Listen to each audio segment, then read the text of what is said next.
Let me show these suckers how to ball out here. Oh, man, let's get this together here. Oh, layup. Oh, shot. Oh, three.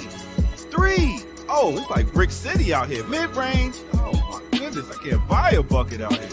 I missed the whole damn basket. Oh, my goodness. What's going on, man? My game is looking trash. Oh, here we go. Black Power Media shirt. Now we cooking. Trees. I'm taking on three of y'all with these right here. Between the legs. Oh, my goodness. Behind the back. Layup. Oh, did he just do a reverse? He is in beast mode out here. I ain't got to look. It's falling. Oh, my goodness. This guy is going 3, 2, 1. Kobe. Nice. Black Power Media, baby. Nice. Empower yourself. Go get you some of that Black Power Media again. Right here, blackpowermedia.org. Yeah. You got to earn your liberation. Yo. So sorry for the difficulties. Welcome to Earn Your Liberation. And Brother Diallo had a little brain fart this morning and end us up. So hopefully we can get everybody back in the chat. What up, Skip? Jared is on break right now. And we actually have a couple guests coming in today. So he on break. I'm kind of go behind the scenes and make sure I get them the new link. But the revolution take days off. Yeah, man. He saw the budget of the oppressor and just like, the budget was so high, he figured there wasn't no point in struggling anymore because, how much they've invested in oppressing us. So yeah, we got a whole lot to get into. We got two different interviews. One update on Mamiya's situation, and then the later one is pretty heavy one. A really rough situation going on there down south in the Louisiana. But we'll get into both of those interviews. But like I said, I'm gonna get these links out to these people, and y'all just discuss among yourselves. How's your day? How's your morning? What's been happening?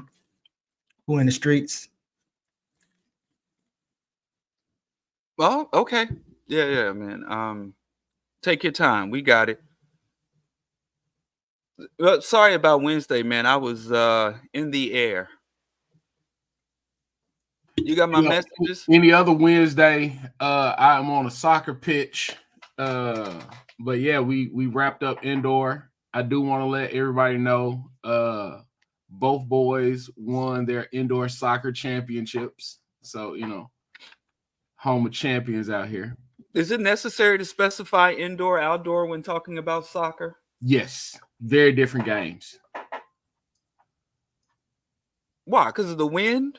No. Indoor has walls. It doesn't go out of bounds. Oh, I didn't think about that. Like arena football. Yep. Yeah. Smaller field, fewer players. So, yeah, big difference. Yeah. I had a homeboy who played arena football for a little while. Yeah, that's cool. He was a pro football player. And I'm like, man, I can't wait to kick it with him after he signed his contract. Ladies going to be all over us. But for some reason, arena football players don't get that type. Yeah. I'm like, we waiting in line at the club. We sitting on the wrong side of the velvet rope. Where the white women at? Like, why don't y'all give arena football players the love that the ball chasers from that play outside get? I don't understand it. It's levels to it. I just thought we made it. We all about to get out the hood. Nope. None of that happened. Nah. Y'all need to get out here and start supporting arena ball chasing. I mean, what's the difference? It's very different. It's very, very different. Just the walls? So Obi mentioned it in the chat, which I was really impressed with. So outside is on grass, indoors is on turf. My oldest boy plays nines, but it's only 7 on the turf. The field is smaller, the pitch is smaller.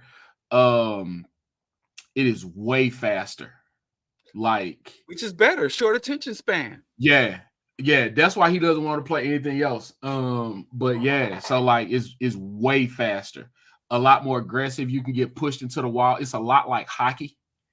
You can't slide. More violence. I don't see a loss here, man. Yeah, it's just different. I just want to say to the rest of you brothers out there, don't go to your homies saying you just got signed or you just got drafted. And don't go to your homies, expecting us to celebrate and when it's arena. You playing with the Iowa Born same Stormers? Experience. Huh? You playing with the Iowa Born Stormers? I didn't know what it was. I don't follow ball chasing, but I'll eat off ball chasing even if I don't follow it. It was just the weirdest event. But anyway, that's all right. I just had to stay in school. That's all. I thought I wouldn't have to stay in school, but I ended up. I was just gonna hope he do one of them LeBron things where he bring us all up. But I'm sure he would have. But like I said, I was genuinely surprised. I'm like, I'm out here kicking it with a pro athlete, and I'm not getting the pro athlete treatment. It was weird. But anyway, hopefully your son with his indoor, you need to go on and bring him outside so we can get some of that. Yeah, now he outside this weekend. Huh? So yeah, he outside this weekend. He does both. I mean, to chase balls outside, indoor ball chasing. For some reason, the hood don't. No, that's what I'm saying. He on grass tomorrow. He played 4 matches this weekend. First tournament of the season. Yeah, okay. So some Beckham type money. Yeah. Okay, good. That indoor money ain't where it's at. And the fame too. Hey. I'm sorry, man. I canceled the show because I just turned this computer on for the first time since I got back from LA, and it was updating like yours, and it was like restarting and restarting. So then I got on my phone, and then my computer came up. So then I tried to switch from my phone back to the computer, and that's when I accidentally shut everything down. Yeah, man. Hey, man, we operate in grace, brother. Life happens. No, you do. Yeah. Not me. Okay, right on. I'm graceful. Yeah, man. I was looking at the rundown of the show and was talking, the folk around me about it, and it was very, very heavy, right? Yeah, very concerning. Very concerning. Well, listen, should we start the show? Because I was trying to let's get to it. Because I guess he have on here Tiffany Haddish. I don't control the links, man. That's why that's where we messed up, because I don't control the links. That's why they can y'all hear the God's voice? Yes, we got you. God is here, and Tiffany Haddish. All right, so we Tiffany Haddish has come over to my my Pleasant land, and she's blessed us with her sober celebrity analysis. So yeah, y'all can get started there. I'm almost trying to get these ladies on here. Tiffany, I don't have the Tiffany Haddish. This is what's bizarre about this. I know that we frown upon him now, right? But at one point, Dave Chappelle was a darling in the Negro community. He still is. Okay, I'll take it. I see more criticism of him. But I think what's hilarious is like that whole, what does Ja Rule think of this? And I just think it's so interesting to be like, why would we care what Tiffany Haddish says? It's not. I think you should care what people listen. I think that we do have to care what celebrities say, because they are celebrity, because of their celebrity status, and they can do great harm. And it's just like, our oppressors don't take care to, people like Bob Marley, Paul Robeson, Nina Simone. They didn't have files. They weren't hounded by the OSS or the FBI and get this COINTELPRO because of nothing. Even if you disagree with the level of influence and power that these people have, don't mean we can deny it because we don't like it. So even if we want to fight to dismantle the power of celebrity, until that day comes, we have to engage it. And there are segments of the U.S. population. There are segments of the U.S. population where most of their ideas, opinions, positions, views, how they vote, you know, what they wear, how they spend their money, what they prioritize. Right. It comes directly from celebrities. And we who also seek to influence the people, to move the people, to advocate that the people take some actions and reject other actions, we can't ignore it. I just think we ignore that or denounce it and look away from it at our own peril. Yeah. I think Ricky put in the chat, and I know like this goes against y'all protocols, but like Ricky put in the chat, I say pay attention to more than care. But I think that's my, like, I see both sides of it, right? I understand why we have to respond to it, right? But what I'm talking about is Josephus as a person, right? Would not be scrolling his timeline and see Tiffany Haddish and think, man, I'm so happy she said that. And I think that's the part that's the part that's like difficult for me to wrap my brain around. Like, who is looking at Tiffany Haddish and being like, oh, this is a good thing? Like, I just don't even think she rises to the level of, I think a few years ago her saying this was a thing, but now, like, I mean, her star is dimmed. Right. And this is why I think this is a tactic, although I think it is a really one that's not going to work in her favor, but this is a tactic to kind of revive herself. That's crazy. You know, and I had a vegan restaurant when a Beyonce or somebody of her caliber had announced they were going meatless Mondays or some weird shit. And our lunch, and this is in Kansas City, Missouri, you know, this ain't Hollywood. And our Monday lunch hall was just quadruple, like lined up outside the door because some celebrity said they're doing Meatless Monday. I had no idea because I don't follow the celebrities that close. But I'm like, what is happening? What is going on here? You know, our Monday was generally a slow day, and we got mollywopped and bum rushed. So I don't know if Tiffany was trying to channel her Safia Bakari by the line that no investigation, no right to speak. But I do think she is trying to, and whoever her marketing team is trying to make her relevant again. Obviously, this is going to get a lot of attention. But this line of I'm going to see for myself, I'm not going to let the media, whatever. I think that's, you know, kind of like what Diallo's saying. It's definitely a marketing scheme to bring the conversation to her again. She obviously going to get in some white paid rooms, but she will be in black folks' mouths, paws by the arguments that's going to be having. So let's hear this real quick, and then you can respond. On my way to Tel Aviv, then to Jerusalem, then I'm going to the Dead Sea and go and get me some. Gonna have some fun, yeah, it's gonna be great. Then I'm gonna learn about the politics. Hey, see, I feel like I can't believe everything I see on the internet. I can't believe everything everybody's saying to me on the internet. I need to go see for myself. I'm one of those people. On my way to Tel Aviv, then to Jerusalem, then I'm going to the Dead Sea and go and get me some. Gonna have some fun, yeah, it's gonna be great. Then I'm gonna learn about the politics. Hey, see, I feel like. So apparently on her Instagram, she took the video down. Tiffany. I don't know if it was a live, but 3 other posts, she's doubling down. She's like, well, she said she's going to Gaza now too. I don't know if you saw that. I didn't see that. Well, I heard people ask her. She responded to her critics, and she said, "Well, who said I wasn't going to Gaza?" I mean, so maybe she's going to Gaza, I guess. Maybe the West Bank as well.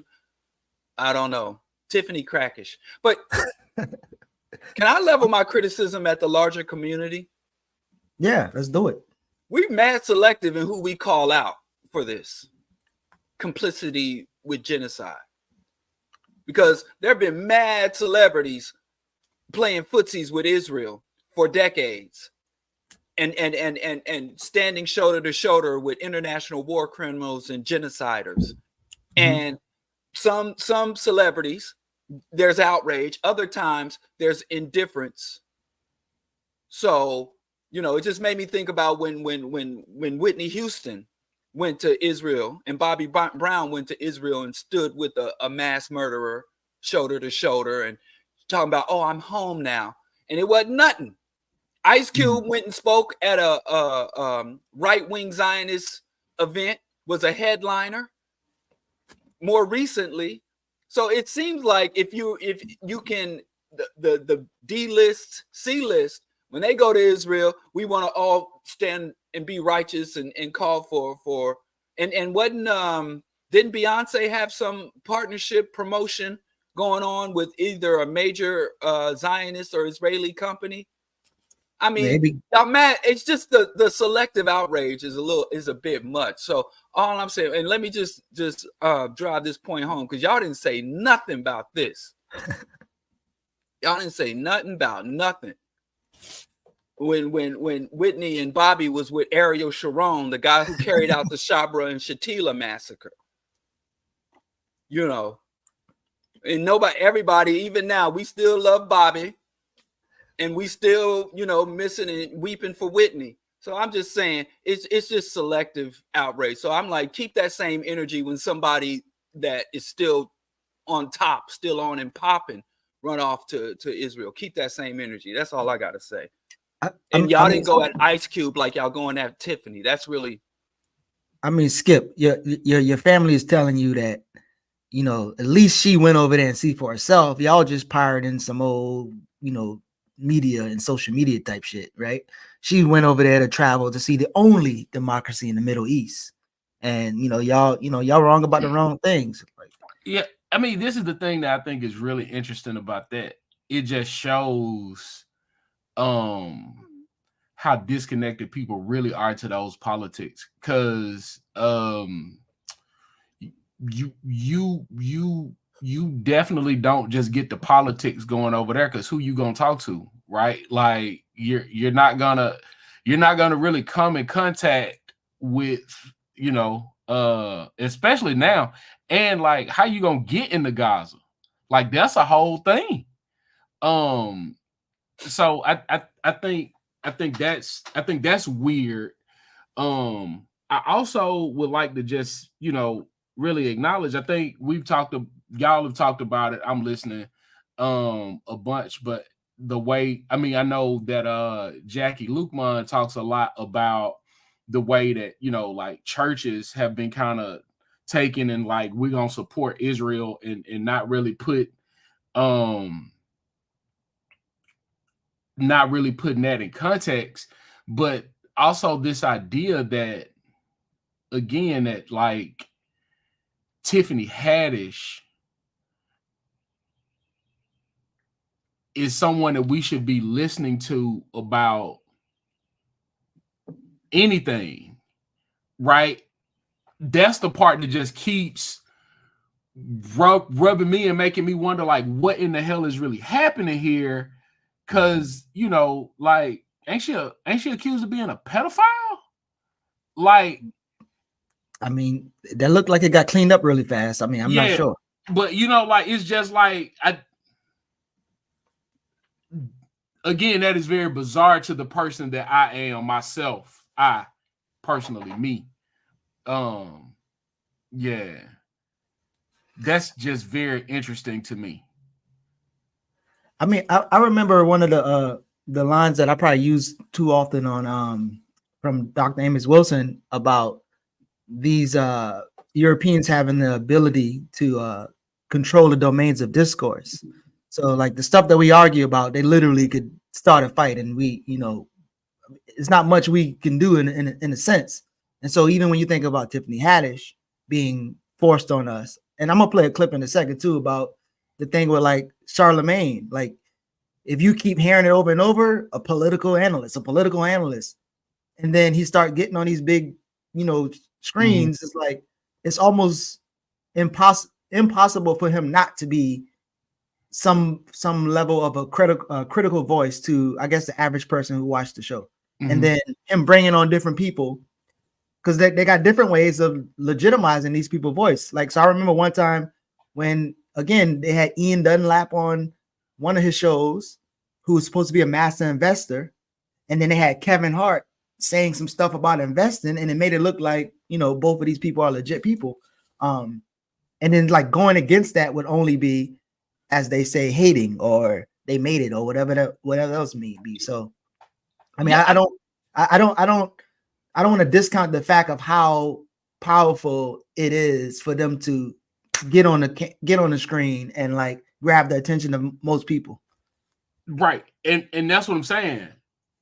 I'm acknowledging that happens. Right. So maybe I'm not being clear enough. I'm acknowledging that like everything tells us this is what we should be watching. But what I'm talking about is that what was it, Malcolm X? If you it'll have you hating the oppressed and loving the oppressor. Like, it's just that, like, we don't, like, I just want us to get to a point where we're like, wait a minute, who is this person now? And just asking a couple questions. It's something Diallo just alluded to in a different way. I want them to be as critical of those people as they are of us. Right? Like, if we say that there is no way that you're going to buy your way out of being oppressed in capitalism, they got a billion questions for us, right? But then when the other side says you gotta start your LLC, we gotta circle our money, and there are no questions being asked about that. Like, that's the part that I don't really understand. Like, that is the dissonance that I'm experiencing. Like, that's what I'm not able to really wrap my brain around, is you got a million questions for me. You have no questions for Tiffany Haddish. I'm confused. I mean, I think that's the same, like, what's your solution crowd, right? So yeah, it don't matter how bad the solution is. These cats can literally be, you know, trying to burn oil to make it drinkable water, and you'd be like, yo, that's not how you do it. And they'd be like, well, what's your solution? So I mean, that's generally the same crowd of uncritical thinking, but let's get into some more uncritical thinking. Become a key political voice. He's interviewed politicians, made frequent campaign stops, and as the co-host of the popular radio show The Breakfast Club, he reaches around 6 million monthly listeners. Huge following. Bring you someone who has never been a guest on This Week or on any other Sunday public affairs show. He's an important and influential voice in politics and culture with millions of followers and listeners, which is why the White House pays attention to what he has to say. He's known as Charlemagne the God, and I sat down with him for this exclusive interview. Yep, it's the world's most dangerous morning show, The Breakfast Club. Yep, it's the world's most dangerous morning show, The Breakfast Club.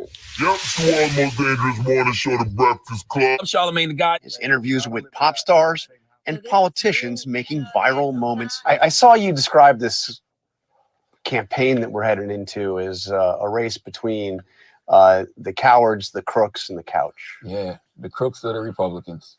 The cowards are the Democrats, because they don't fight hard enough on anything. And, you know, the couch is voter apathy. And, you know, that's who everybody is up against in 2024. And right now, it feels like the couch is going to win. I don't know who that benefits, you know, by the couch winning. Like, we literally watched, you know, people try to overthrow the government because they didn't like the results of an election led by a former, you know, president. If that doesn't cause a sense of urgency in people, I don't know what will. It's just an uninspiring candidate. Like, you know, there's nothing about, you know, Joe Biden that makes you want to listen to him. That's why he should be leaning on, you know, his vice president, Kamala Harris, who's way more charismatic than him. He should be leaning on, you know, other surrogates like, you know, Gavin Newsom or, you know, Shapiro in Pennsylvania. Like, he should be leaning on people who are more inspiring than him, who are more charismatic than him, and he should just be, I guess, if you want to call it, the brains of the operation. I always say this about them. Donald Trump seems more sincere about his lies than Joe Biden does about his truth. Charlemagne endorsed Joe Biden in 2020, but says it was primarily because he had chosen Kamala Harris as his running mate. Has she met your expectations? You've been kind of tough on her. Yeah, no, she hasn't. But I don't think it's too late for her to pivot. She is the first woman of color in that position. So there's things that she could talk about. There's things that she could say that I feel like, he can't. And I mean, man, we all remember her in those Senate hearings when she was pressing those people, when she was like really on, she was prosecuting these people. And I want to see her prosecute the case against Donald Trump in this country. I feel like she could go out there and really let the American people, know what's going on. I feel like you should be able to criticize whoever your elected official is, right? And even if I do criticize them, I'm criticizing them because of what I see coming up in November. I see what we're facing. So what I'm saying to them is, where is the sense of urgency?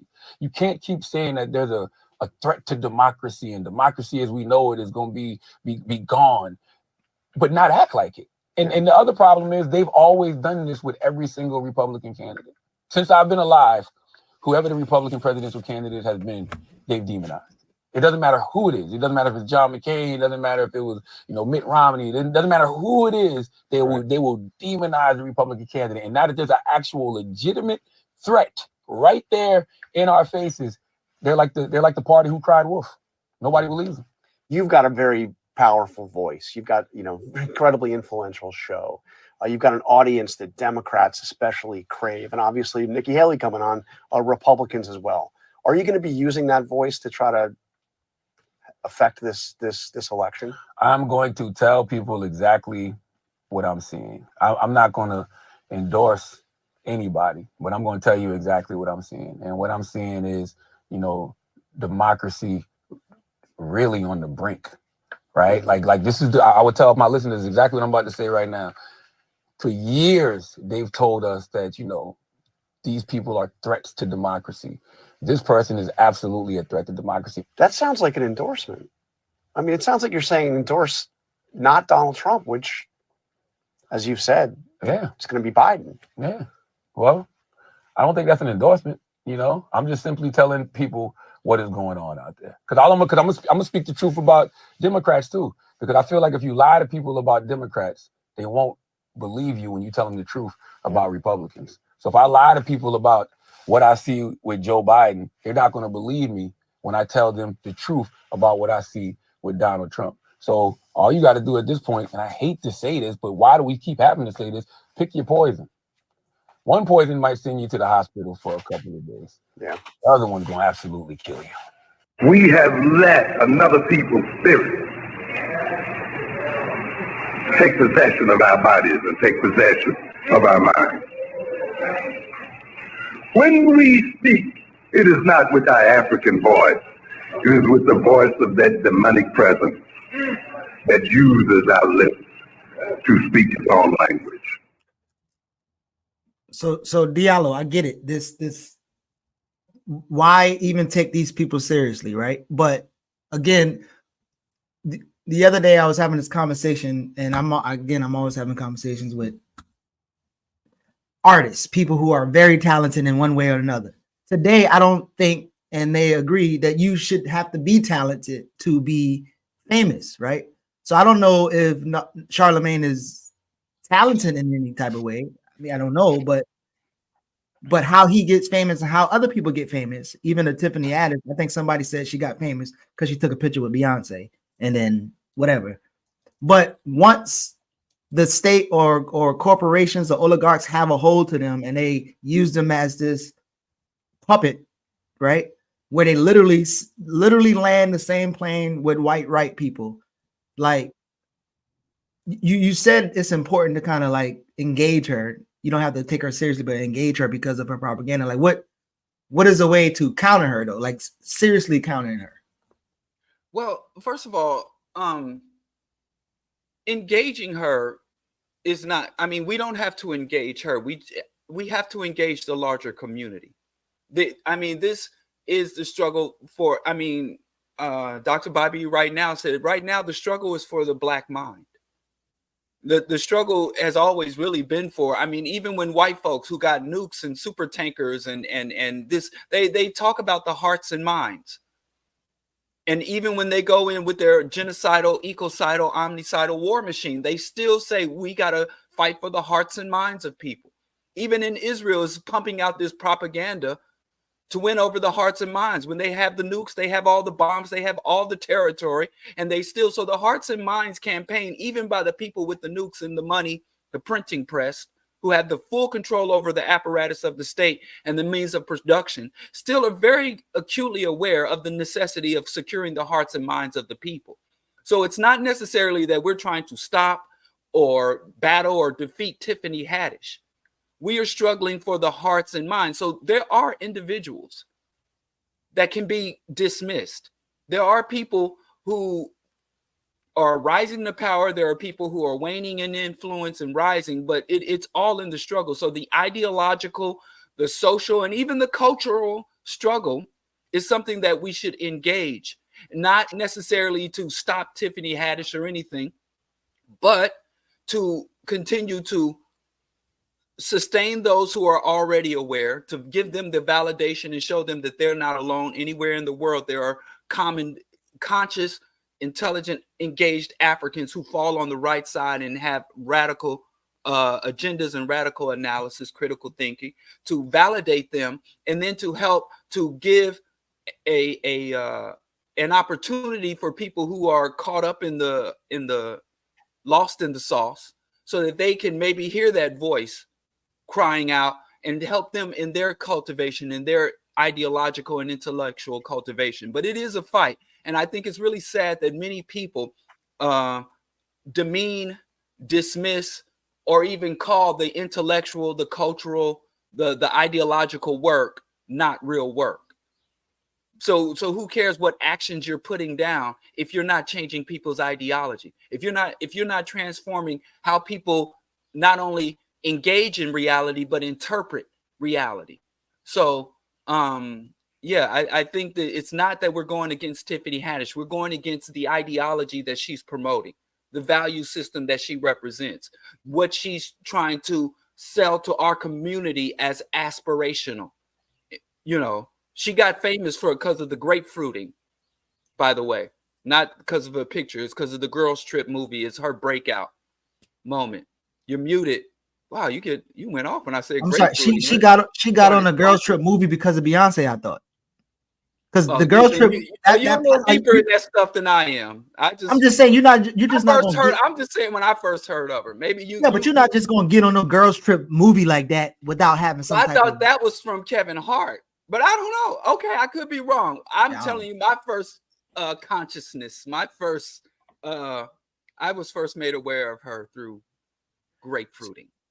So, Skip, I've been trying to facilitate a conversation where, well, I had like at least 3 friends or 3 people that I know who are artists, and they had like, I think, 3 levels of consciousness, but I would even put you even more radical than the one who I thought was radical. But like having a conversation with all 3 of them to kind of like struggle through contradictions on why people actually participate in art, or why.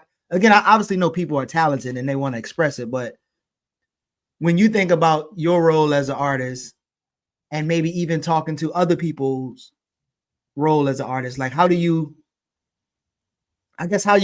wrestle with that, where people who are not taking seriously the impact they have by being somebody who's talented, being somebody who can get people emotionally connected to ideas based off of, their talent. Like, how do you wrestle with that? I would like to believe at my best I'm not a capitalist. So like that's the foundation, right? Go ahead, Diallo. I see the look. I'm just saying it's not that hard when you ain't got money. So I know you like know what I'm saying. Oh, I'm not. Oh, I gotta stop so hard. I'm struggling too. Yeah. I'm fighting so hard not to fly private jets and topple. Yeah, right. Like I'm not a capitalist, right? Yeah, every day it's a struggle for me too. Stop it. Yeah. Man, it's so hard not to be a capitalist. No, it's not. Not when you're broke. Sorry. Right. But I think you talking about in here. Yeah, but like that's the point, right? Like I don't look at my life and think I want to fly on a private jet. I don't like those are not things like, you know, one of the things that we often do is you win the lottery. What do you do? Right? Is always pay off debt and make sure the people around me straight. And straight is not we all flying private jets. Like I've never felt like I was nothing because I didn't have no money. Because I recognized most of the people around me didn't have no money. Right. And those people around me are something. So how can I be nothing? Right. The other piece is I'm not stupid. And that's not meant to be an attack on other people's character. But this idea that like I'm not stupid enough to believe that I'm magical. Right. Like so many people think they're going to make the one song that changes the world. I don't have that thought in my mind. I'm going to do the thing that I can do because everybody else around me is going to do the thing that they can do. And then we're going to be okay. Right. I think it's incredibly important as an artist to one, be honest with yourself. And I think it goes back into I think it goes back into another celebrity conversation that we've talked around is the Cat Williams piece, right? Like when Cat Williams is talking about, I want to maintain that virgin hole, right? I think like the man behind the register. If I'm giving you tens of millions of dollars, I want something from that. And I don't want to give you something.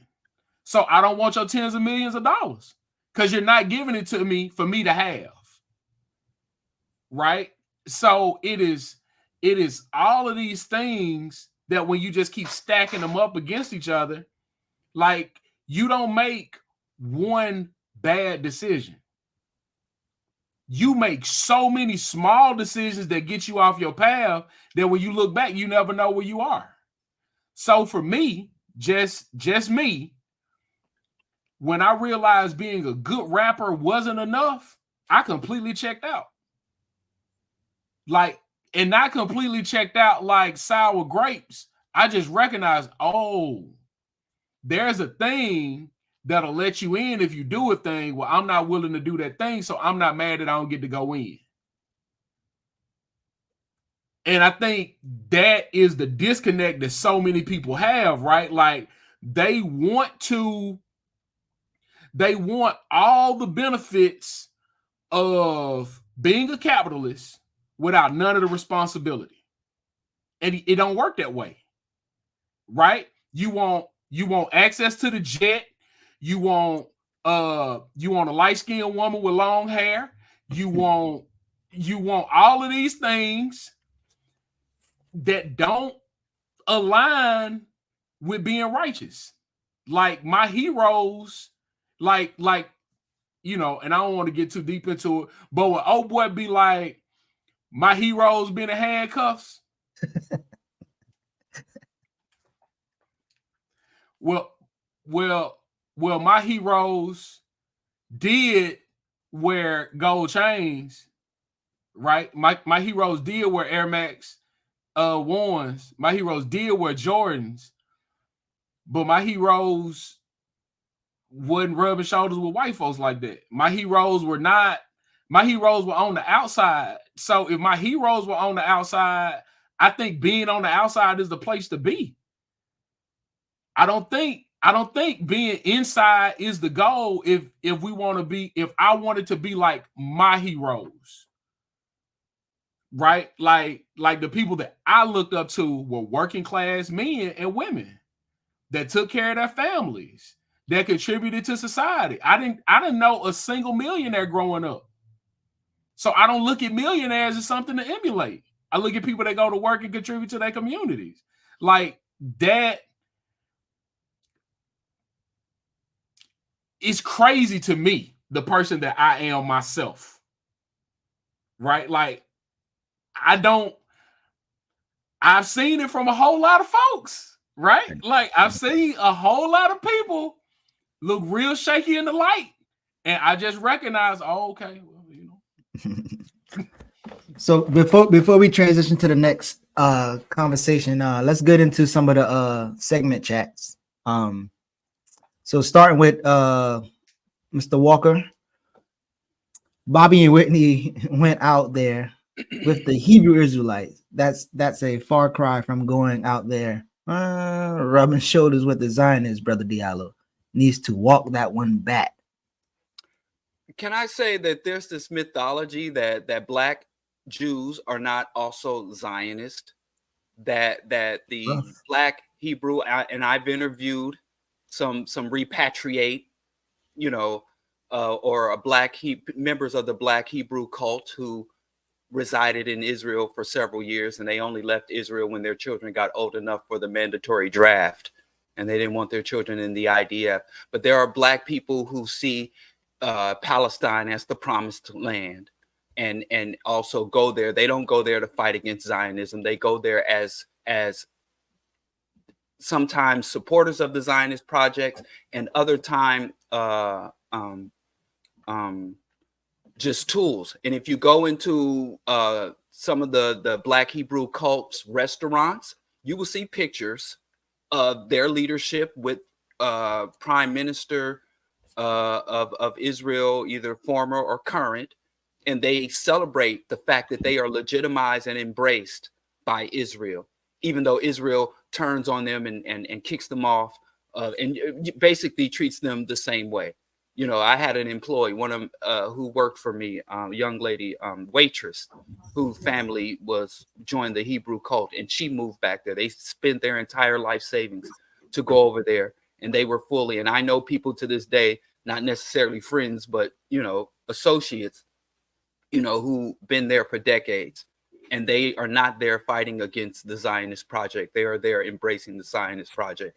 And when she, like I said, if she only went there for the Black Hebrews, why was she standing next to Ariel Sharon, the orchestrator, the architect of the Sabra and Shatila massacre, which up till this current October 7th was one of the largest mass murder campaigns by the Zionist state up until October 7th, what started in October 7th. So we got to stop giving a pass to Black Zionists and Black cults that are part of the Zionist project.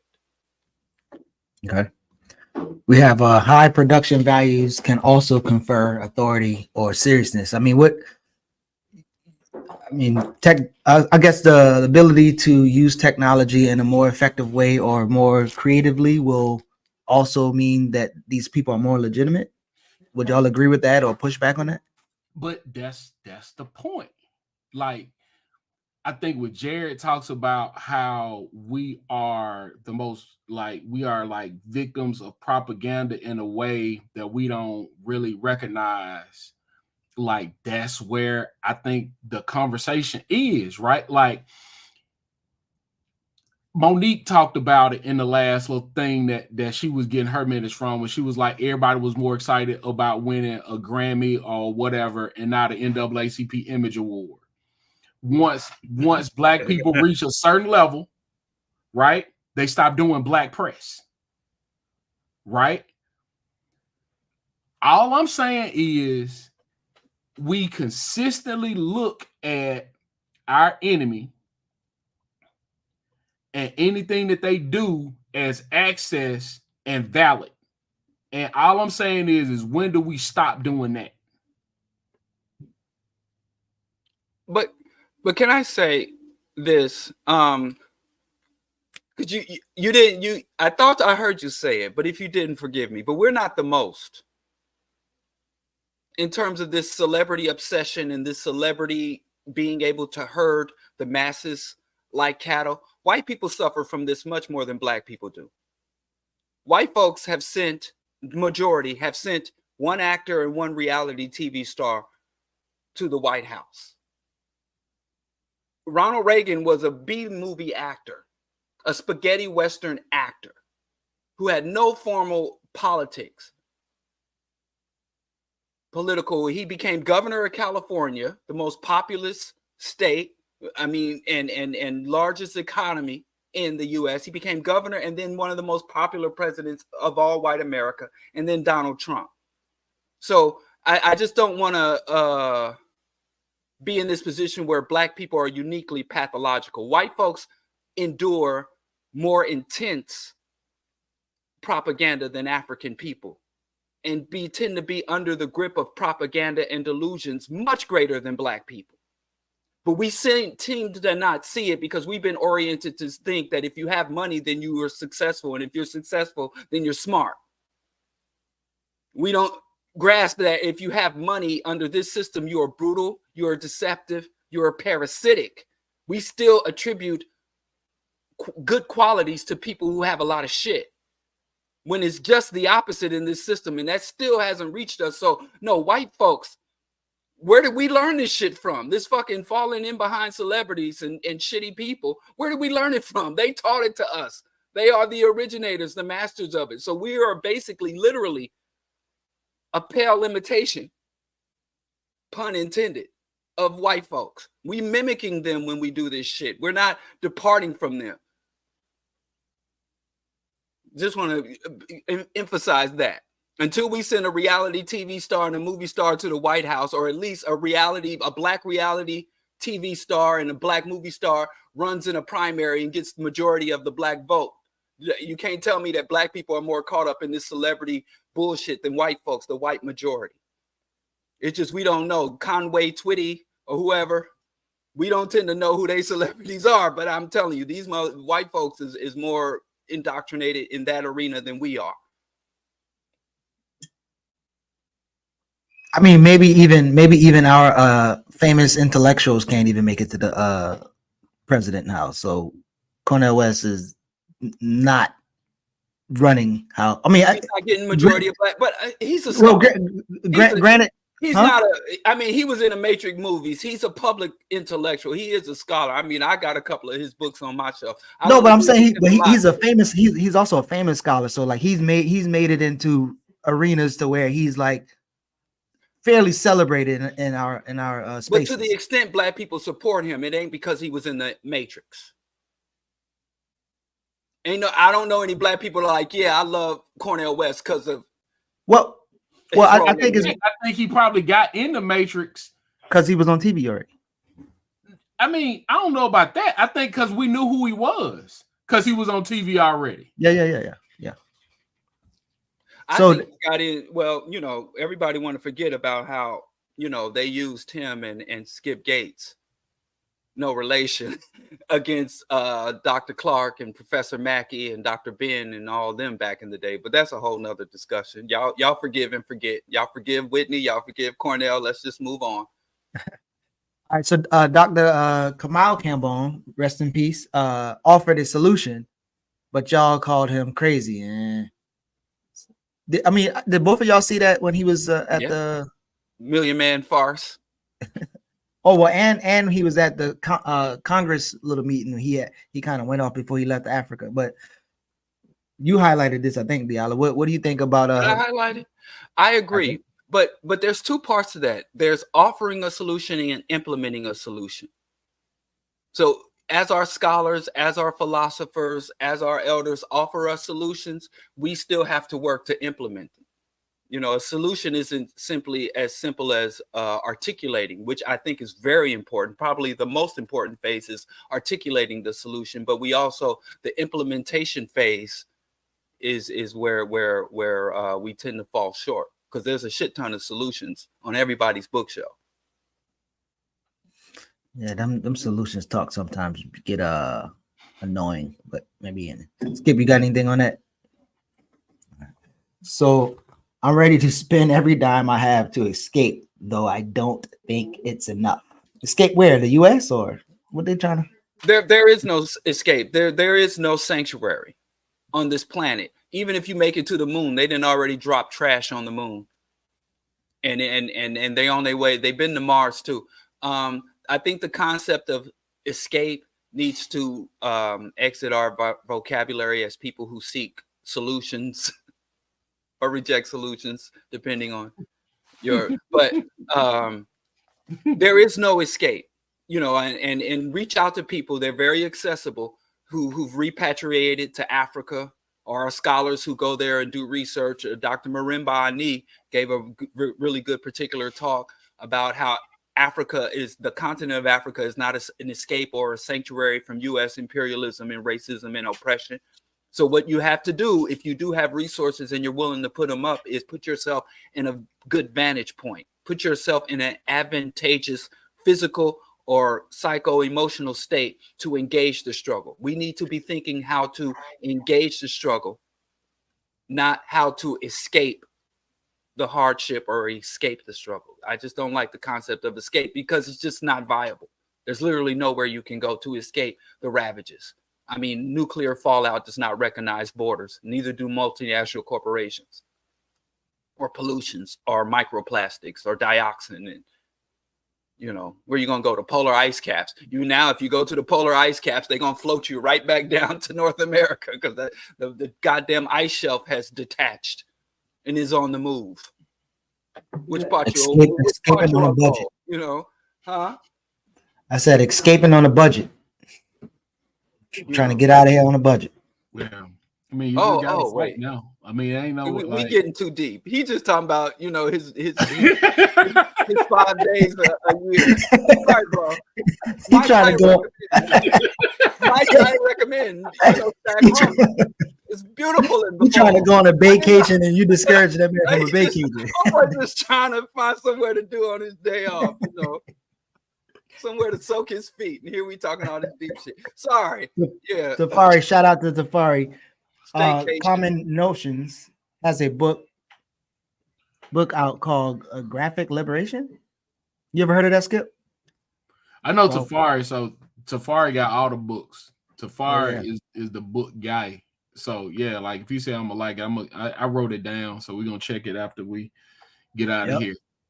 Yeah, we might even do a read and review then. Let's I love it. And who started you, Diallo? Huh? Oh, Skip. Nah, you know, y'all, you know, I'm hired help. I don't get access to the chat. Man, stop lying. You know you got that chat, bro. I don't believe in making fun of people and talking about people, so you know I didn't start.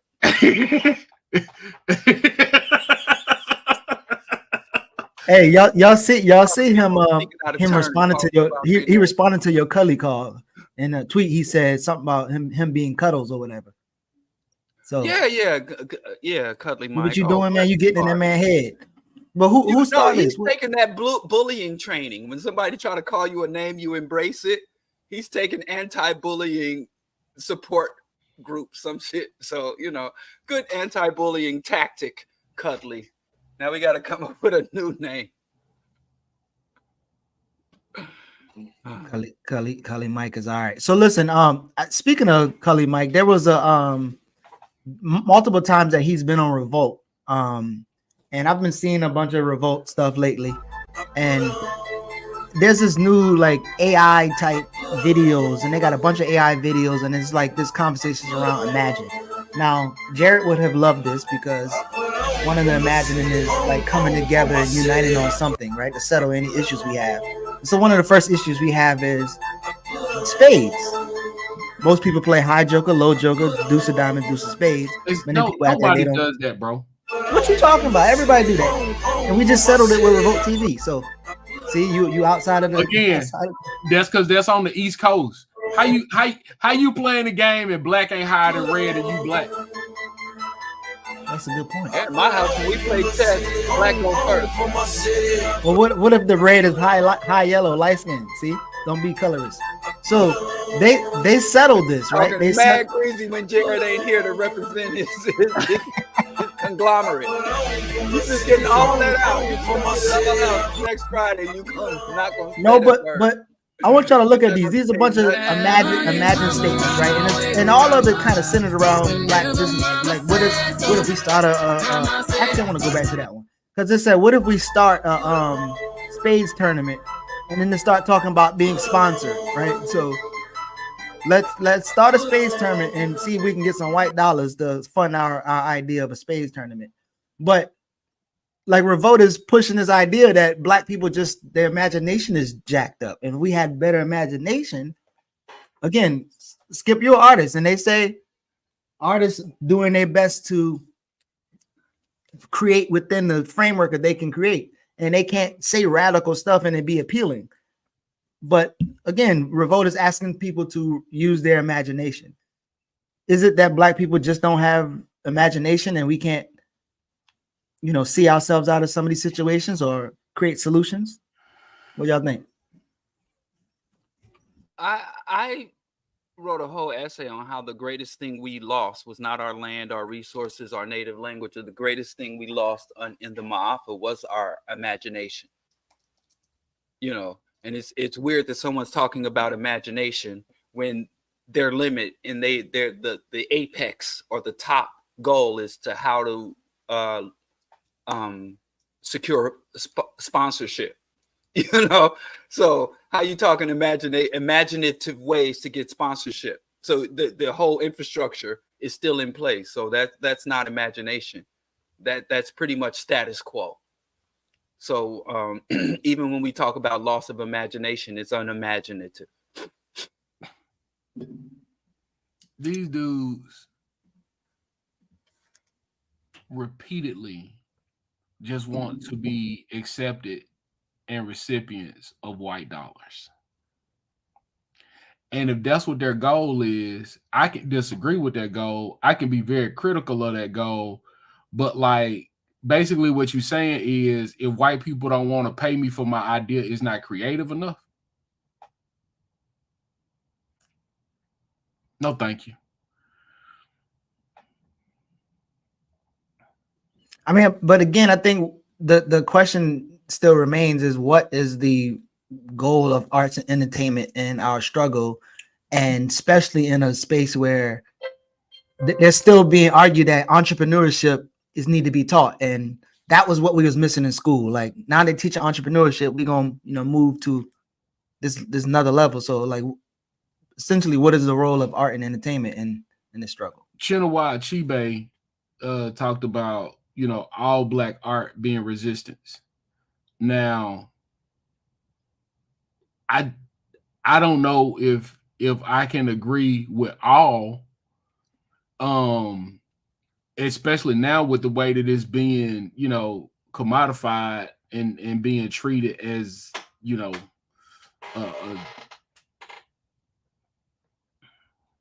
I don't know the best word, but the way that art is being weaponized against Black folk. But no, I just don't know. Right? If I create an amazing thing,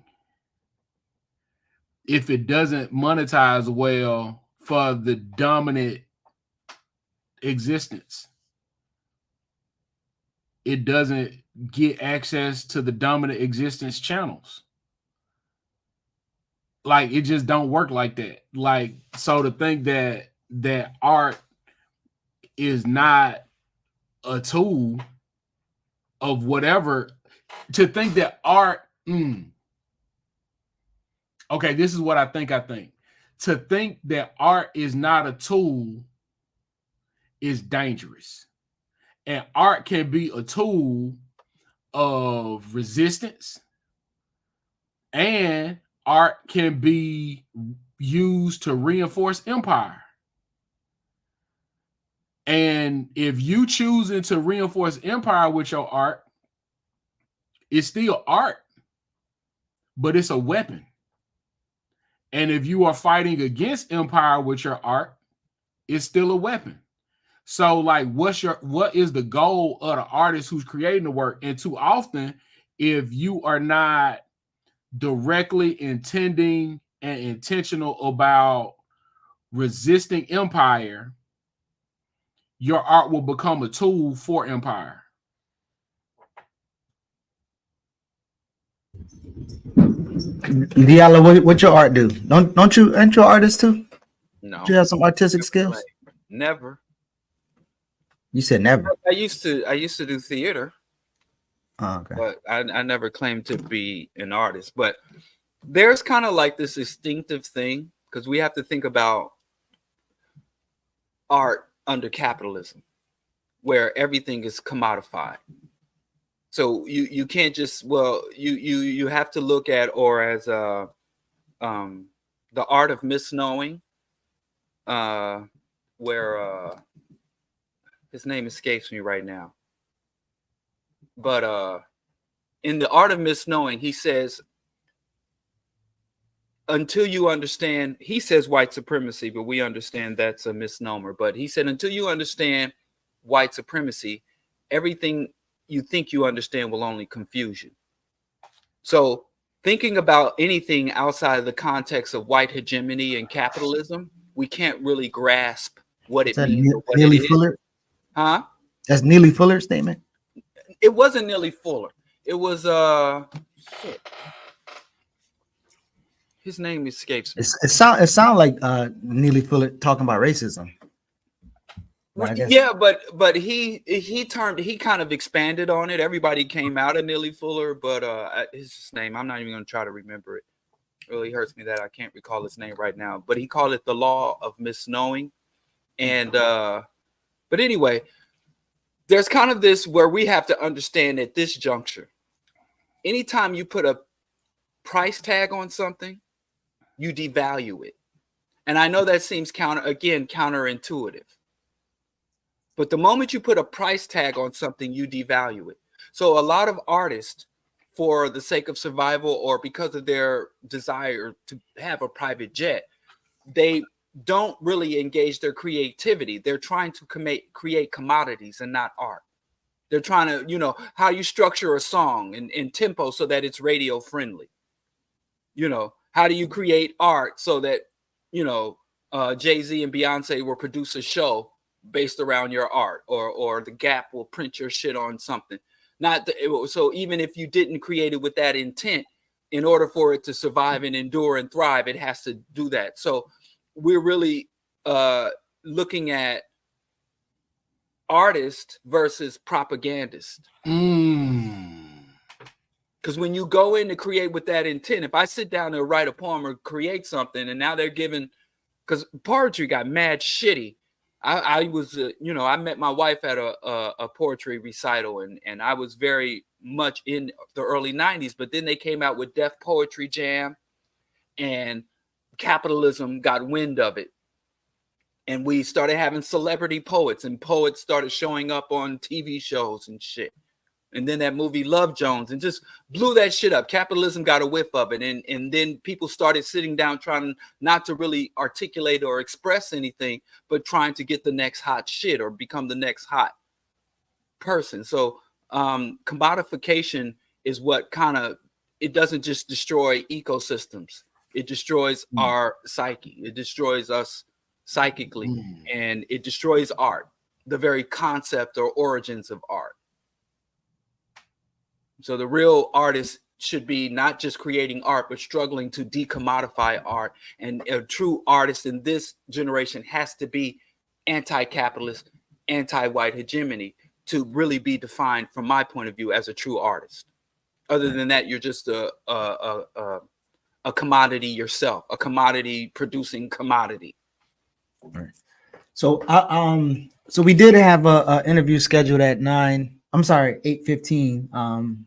And I tried to send them the link, but they wasn't able to jump back on. I was trying to communicate with them, but what it was mainly about was this event, Mamiya's health committee, third town hall meeting, Saturday, February 24th.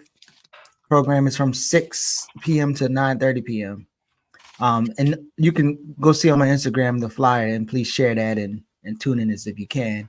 And then later on, we will be having a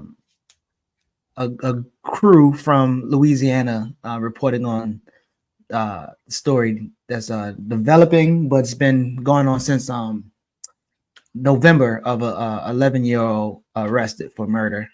So we'll get into that soon.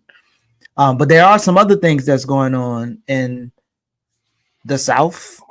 Skip, you in Bama or you in Mississippi? Nothing happening in the South. Where you at, Skip? I'm in the capital of the South. Charleston? I don't know the capital other than Charleston. When I land in South Carolina, I got to change my watch. Crooked letter. Yeah, Jackson, Mississippi. Humpback. Jefferson. That's Iowa right. State. I can't spell Mississippi without singing that song. Yeah, it's cool. Showing how I've been indoctrinated. Mississippi, you in Jackson? I only been in Jackson one time. I played a football game there, and that's I had some. That's when I used to eat meat. I had some crawdads at some type of restaurant. I thought I could just get out of ditch in South Carolina, but I remember being in Jackson. That's right. Little back in the day. But there's some stuff going on in Alabama that brother Diallo probably needs to share with us. Oh, Lord. I mean, I don't understand this the mix between pro life and pro death and what's happening. Yeah, I got some links, but you can send me some more links. Yeah, this is bizarre. This is the thing that just really had me being like, what? So yeah, y'all get into this. Well, Alabama's the first state in the union to declare embryos and anything from a fertilized egg as a human life, and is basically asserting that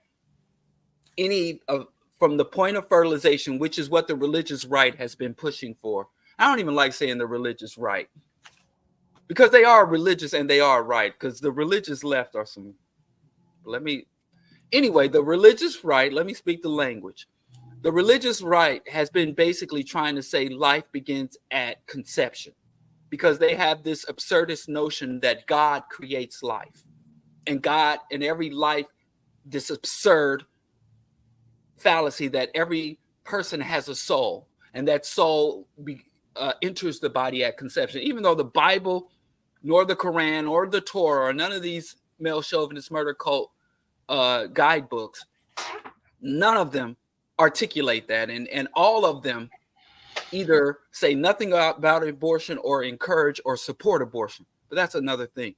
So anyway, at the same state that is supposedly now has taken the crown, and they have a female governor, which is crazy. So this whole thing put women in power, and when women take power, they can enact some of the same reactionary, anti-women, misogynistic, sexist, a woman in power under white hegemony and capitalism can enact the same draconian, reactionary, harmful policy as any white man. So that's the whole thing where, if we could just get women, if we can just get queer, if we can just get minorities in power, no, you have to destroy the power infrastructure. But anyway, at the same time that Alabama is the most pro-life state or anti-abortion, they're not really pro-life, they are also implementing a controversial form of execution, because Alabama still has the death penalty. So what Alabama, because in 2010, Pfizer stopped manufacturing death penalty drugs, right? So Pfizer stopped manufacturing death penalty drugs. So the United States had to import the drugs for lethal injection. And the UK, which was a major supplier, Western Europe, basically all the Western European countries said, we're not going to sell the United States these drugs or these drug combinations because they're using them to execute people. And that's against our laws. We can't sell these drugs if they're going to be used for execution because they have banned the death penalty. So anyway, the United States can't import drugs, and there's no local manufacturer for death penalty drugs. So there was a scramble to figure out how the state can murder people. And they were proposing bringing back hanging, bringing back firing squads. They still have some active electric chairs, and they even at some prisons have gas chambers. And so there was, since for over a decade now, there's been this scramble on how to ethically murder, to allow the state to ethically and murder and painlessly murder its own citizens. So long story short, Alabama, the most pro-life state, is basically like, we got this nitrogen execution method where we're going to put a mask on and then pump nitrogen into someone's system while they're strapped down and basically smother or suffocate them to death. Basically cut off their oxygen and replace their oxygen with nitrogen. But the mask is not sealed. And the theory is the nitrogen, as the nitrogen level in the bloodstream goes up, the person will lose consciousness. And then as they lose consciousness, the nitrogen in their blood will cause their heart to seize up, their respiratory functions to stop, and basically allow them to go peacefully into the night. So they had one, and the person was convulsing and fighting. So imagine being strapped down to the table. You put a gas mask on them that is not fully sealed, so you can still get oxygen. The medical experts on deck said that there was still opportunity for oxygen to get through the mask, so you're not breathing in pure nitrogen. Therefore, you can prolong yourself because your body can still get oxygen. So there's literally an internal struggle, a gas, but it's basically literally equivalent to smothering someone to death while they're strapped down with their arms and legs with thick leather straps. And they said that the person was convulsing, that the person vomited in the mask. And then when they vomit into the mask, they inhale the vomit down in their lungs, and you get this aspiration pneumonia, or this aspiration where you're literally drowned in your own body fluids. So with this banning of abortion, using theological or religious delusions to justify public policy. So the church is taking over, and white folks are rapidly trying to return to the dark ages. And too many of us as even are sitting here saying, well, there's no difference between either party, and it just is what it is, and it's all the same.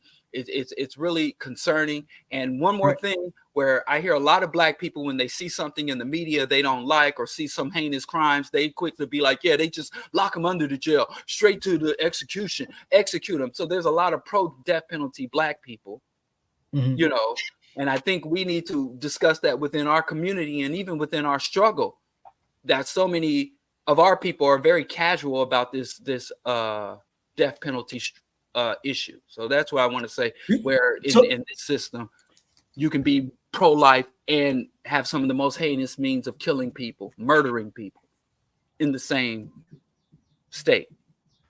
So there's a well, two things. I remember struggling with ML one time when we was having this study group session. Maybe we was even talking about the death penalty, and we was talking about her work. And then, like, I think one of the people, right? And again, this is upon being maybe accused and or convicted or actually doing it. But like, I think there was a crime done to where a man like killed his kids and family and all other stuff. And I think sometimes when people think about how we feel, and I guess the state killing somebody is different, but if something happened to us and our people, we would respond in a way to where we would probably take somebody out.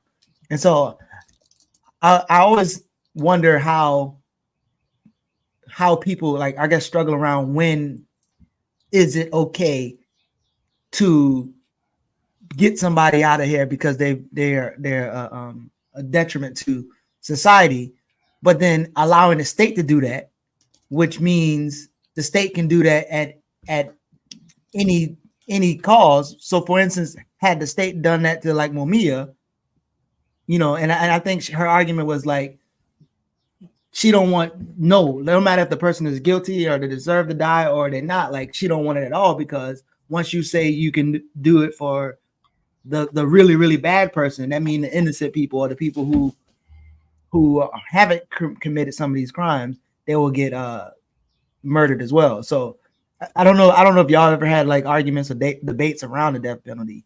And then obviously Skip, you being in the pseudo South, I don't know how they feel about their I don't know how you feel about the South and how, you know, again, like, I think the South also, along with being the Bible Belt, sometimes it's also police pro states, where people in the South, they love their police. I know in Charleston and South Carolina they do, but go ahead. Yeah, I think it's strange that you on the East Coast are talking about the South, but yeah, like, I think it's just super interesting. One of the things that, you know, like when, you know, Diallo and I definitely disagree on, you know, his use of the term murder cult, but like, there is nothing scripturally sound about the way that they're behaving. And You can say you can do all that. Like, it's nothing scripturally saying. Like, there is no, if you consider yourself a Christian, a lot of the things that people like to talk about took place in the Old Testament. Jesus came to fulfill that law. So you don't operate under that law anymore. And if we're talking about what Jesus said, Jesus talked about poor people.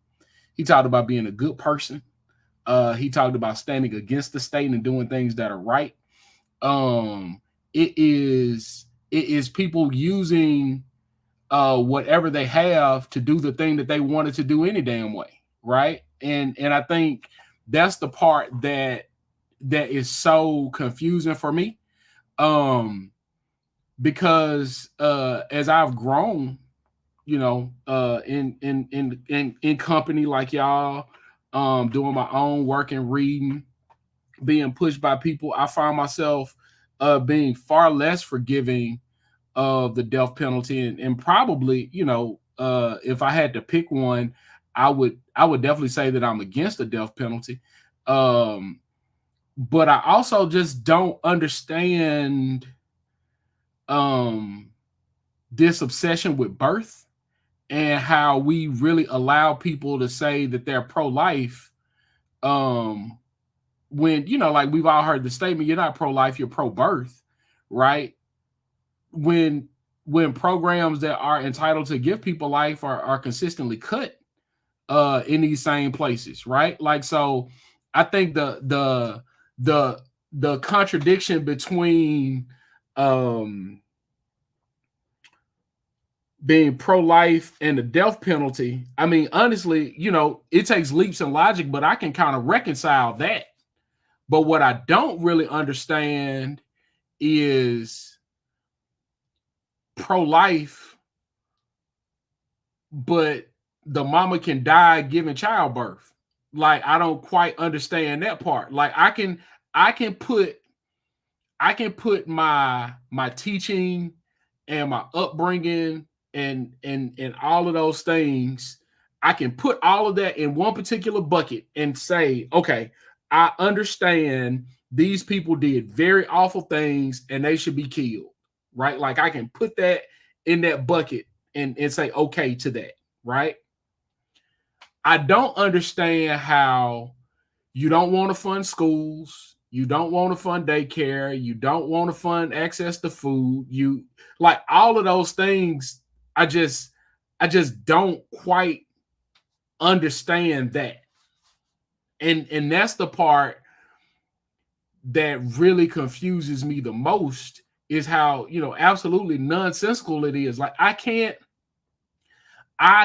suspend disbelief that much to arrive at some of those conclusions. And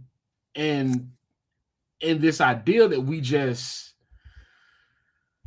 as people of faith, there isn't a large enough or a strong enough response to people misrepresenting our faith. And I don't think that is, I mean, I don't know how to say it better than this.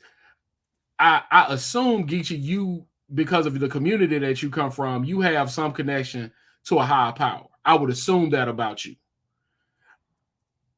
I cannot allow Diallo to be the arguer against faith, as he is not in that community.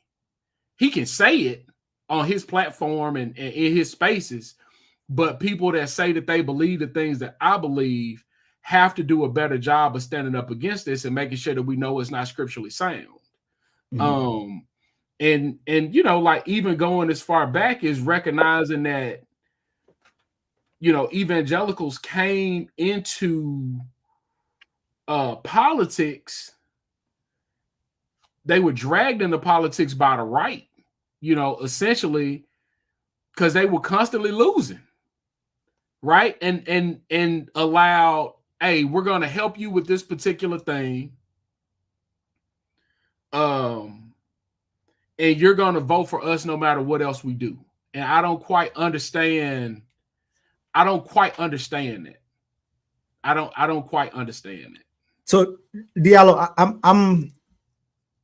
I know obviously it's more things that's going on, but it is positioned to say that a court ruling in February 16th, under the state law, the frozen embryos are considered children, and this all happened because a hospital mistakenly killed some embryos, and the people wanted to sue or whatever. Like, what was the tipping point, the launching point for this latest Listen, law? that's bullshit.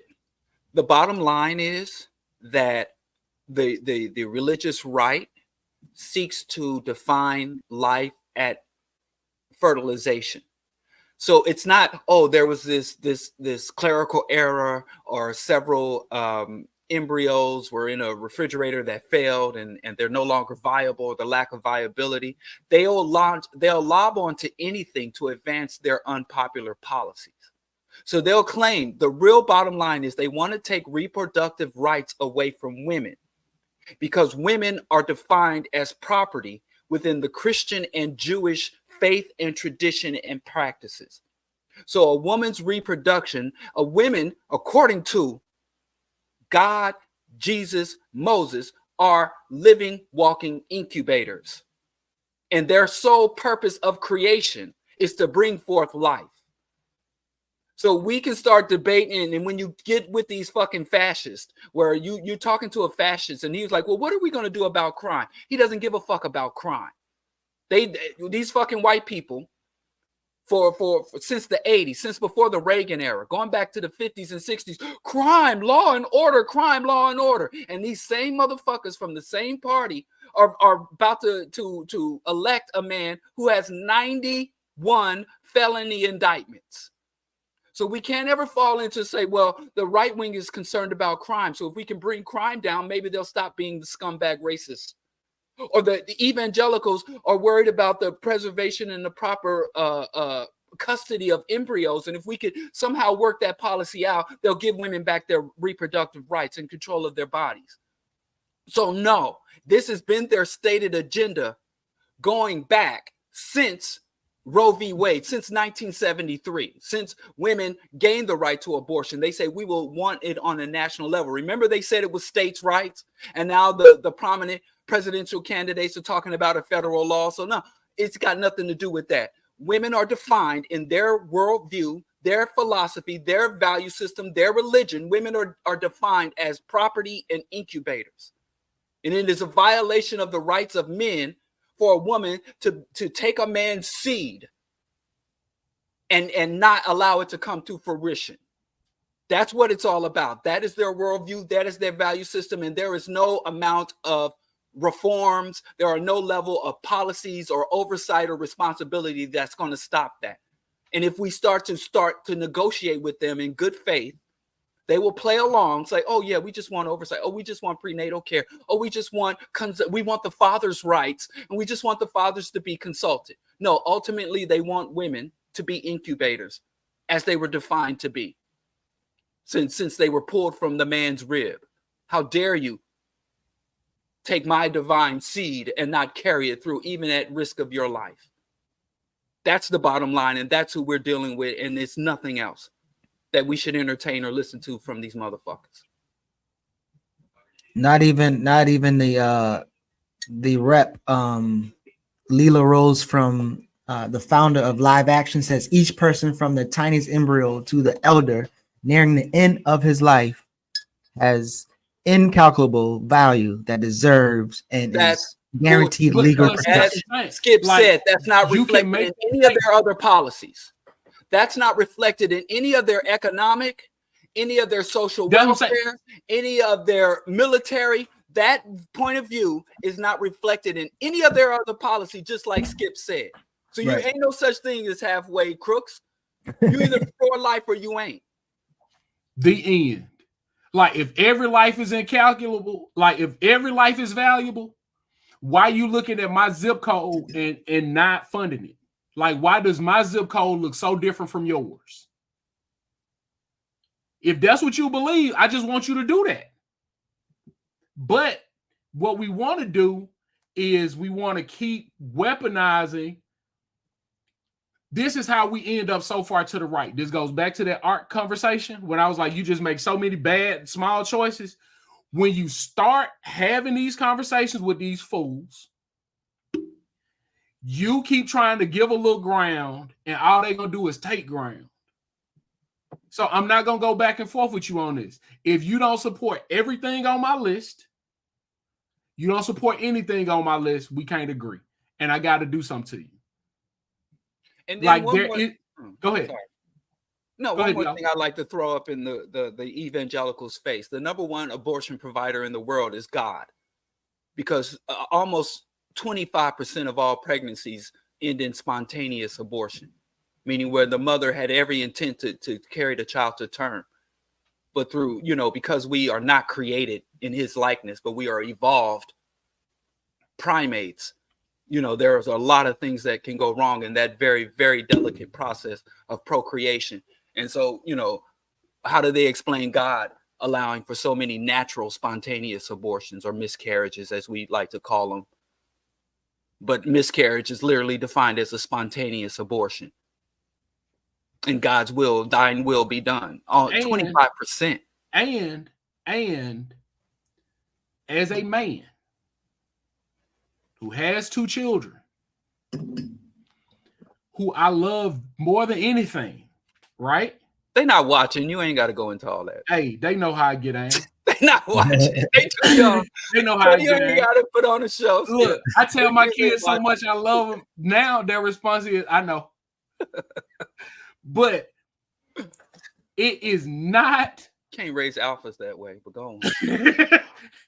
I ain't the alpha. It is not on me to decide, right? Like what happens at that point. Like I just don't I'm going to treat everybody as a human, and I'm going to operate in love. That's what I believe I'm called to do. I'm supposed to operate in love, right? So in operating in love, it's not on me to decide if you should have your child or not. Like, that's not on me to decide. You have to make the best decision for you, and I may disagree with it. I may not like it, but that's what love is, because there are things that I do that God does not like, that God does not want me to do. And I have to be as consistent with other folks as I want God to be with me. That's all this shit is. Like it makes me very angry that people will use my faith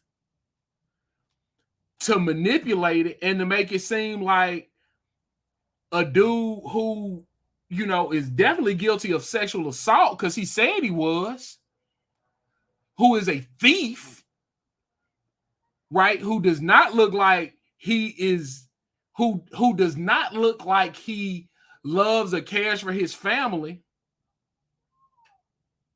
How this motherfucker gonna be the standard and your king? Like, it just doesn't make any sense to me. Like, the same people that were mad at Bill Clinton are blindly following Trump, and we don't have no questions about that.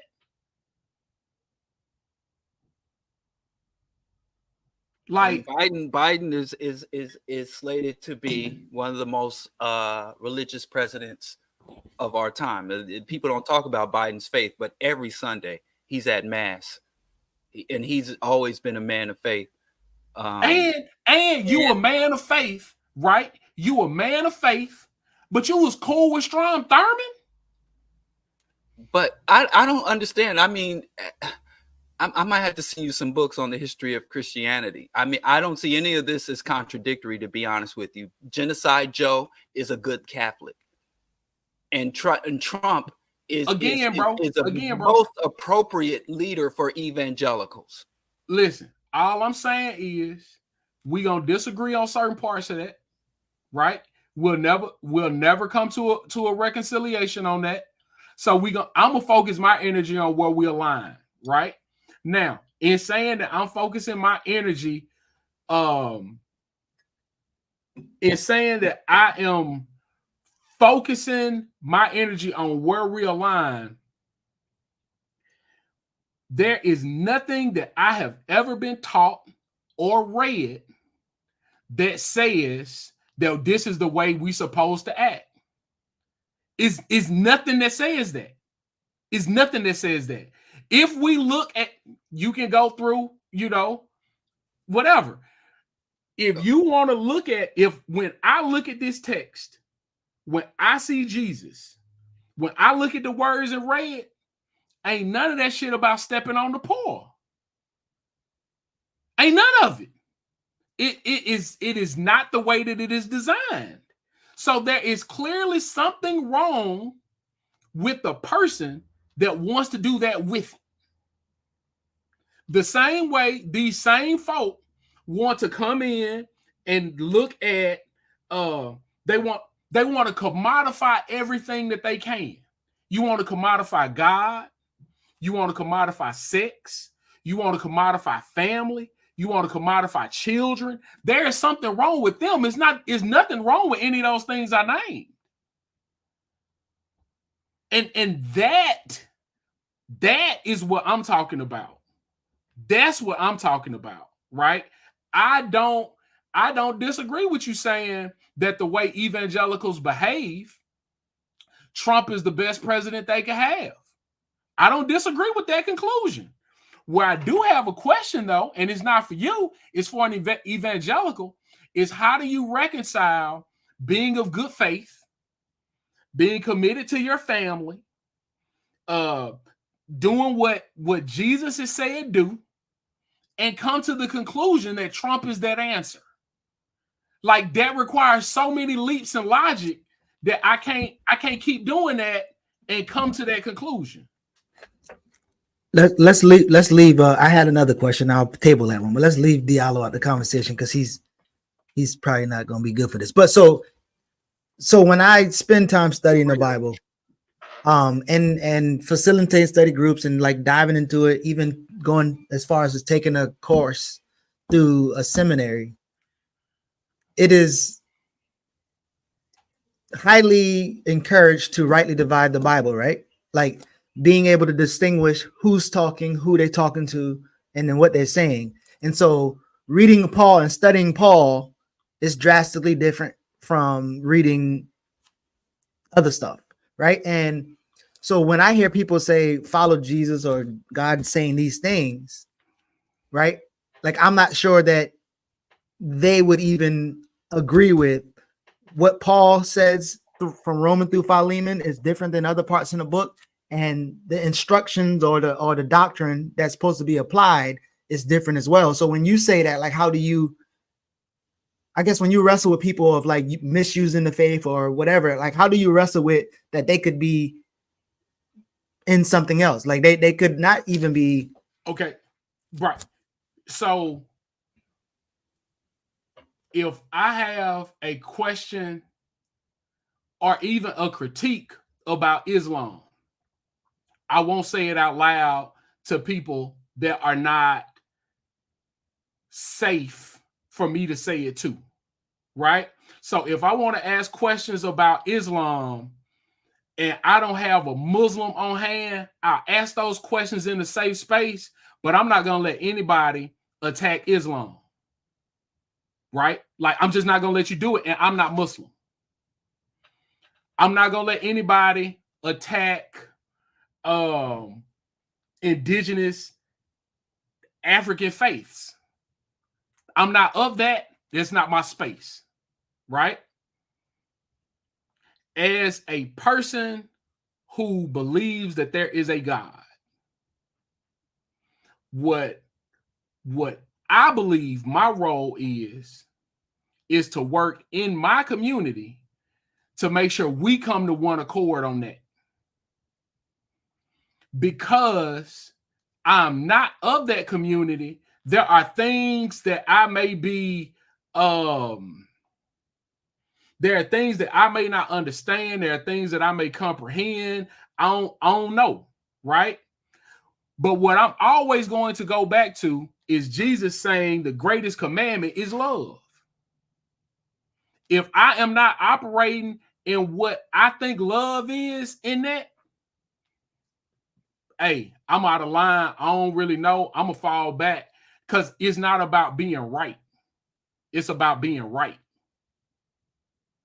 And I think one of the things that we have so many conversations around, especially around religion, when it comes up in this stuff, is we as a community have not been able to really articulate or work through the harms that the Christian church has caused.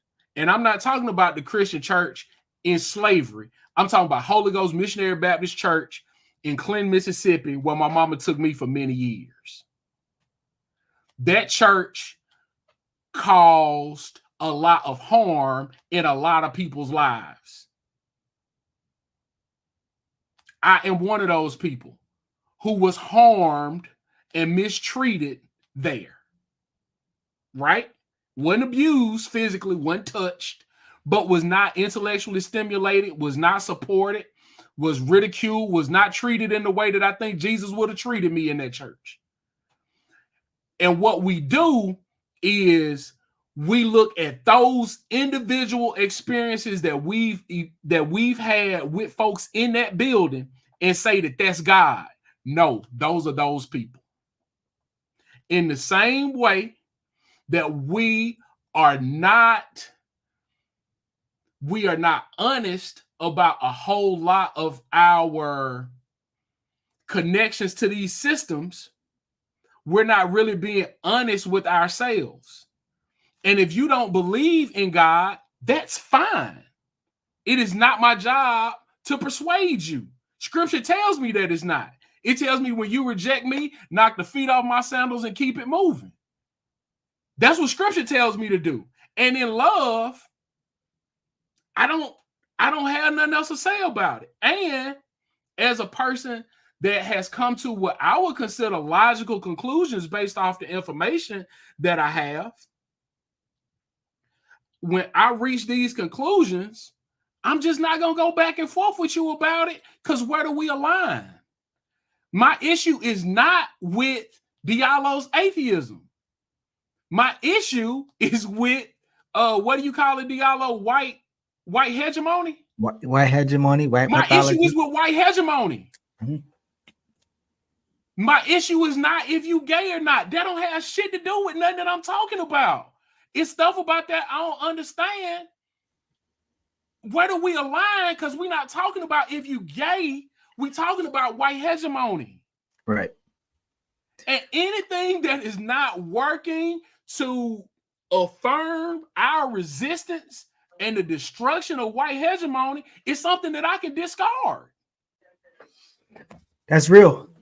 So one of the things that, so I've been reading Joy. Shout out to Joy James for sending me this book, the New Bones Coalition, and how she deals with the captain maternal. The responsibility is rooted in a love for your people, right? And she's talking about agape love, but the way in which she described it, I'm pretty sure that an atheist like maybe even Diallo would agree that he has a love for his people, and this is why he does what he do. And so I think I'm just starting the book, so whatever. But I did want to ask y'all this question while I got your hair, because this weekend or last week, I went to go meet one of my brothers from Baltimore. He came to Atlanta to a conference.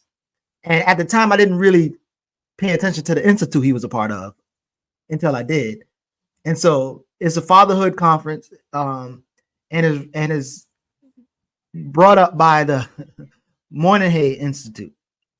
And I'm pretty sure both of y'all being read, y'all understand who Moynihan is.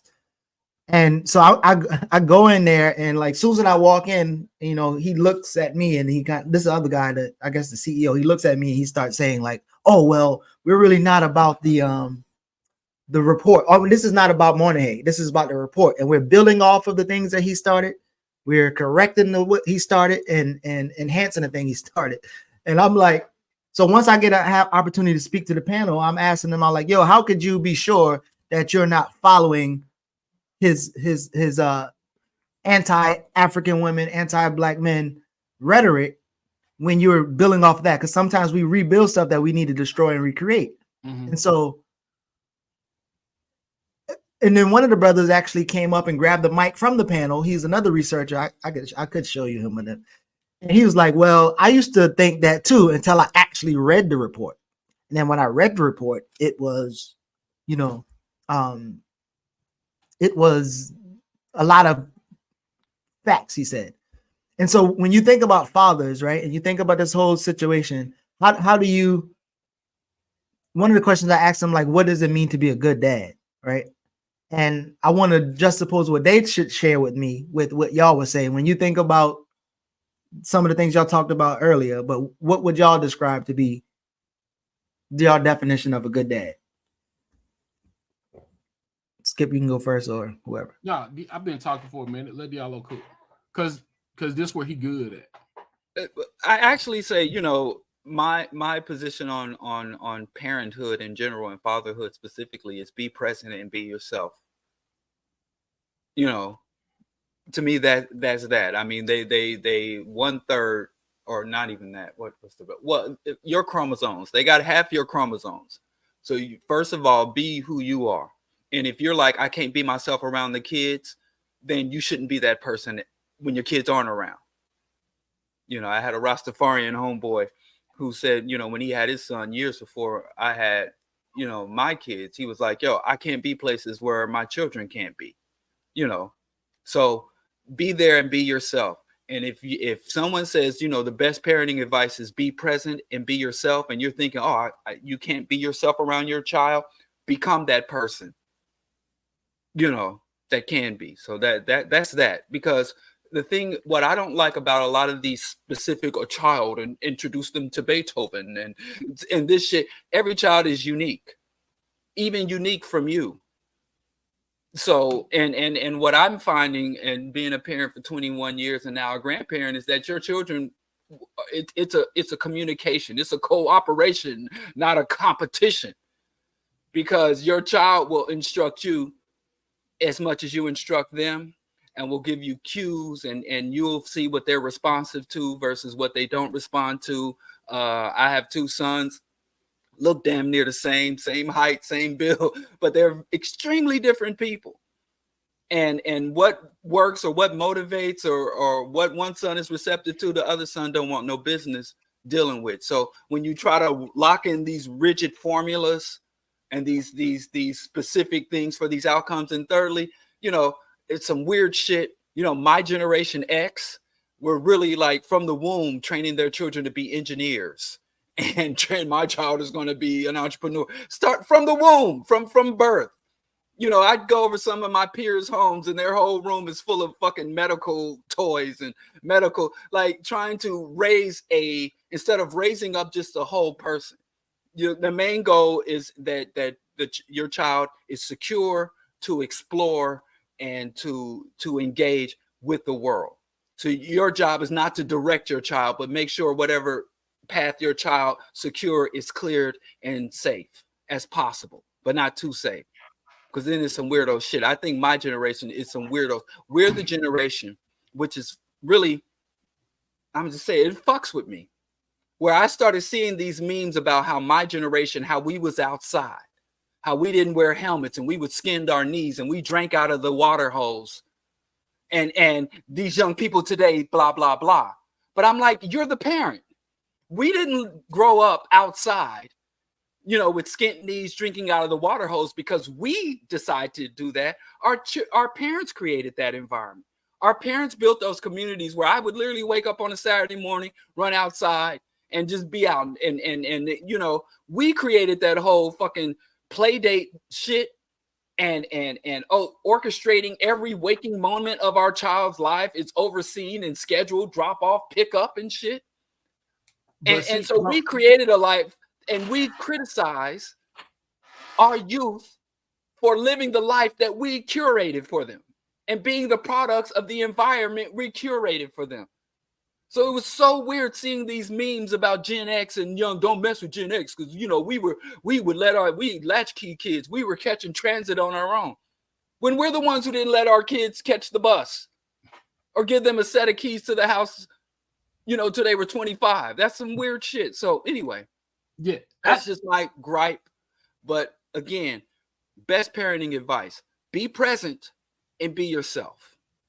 Yeah. I think Diallo covered it. The only thing that I just kind of want to add that's like super subtle is that for me, you're not mine, you yourself, right? My children are not mine. They are their individual selves. They're having their own individual life experiences.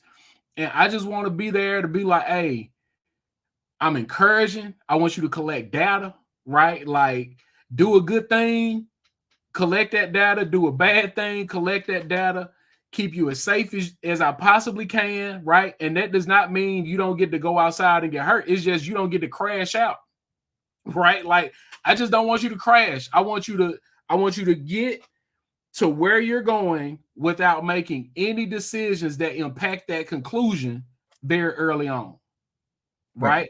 So I don't want you, to just run wild outside, especially depending on where we may live, right? The other thing that Diallo talked about is the way that, we were able to be outside and kind of move in ways that our children aren't, is because something else that Diallo has said that I really appreciate, and I say a good bit. He talks about how we, in an effort to protect our children's bodies, we allow their minds to become damaged.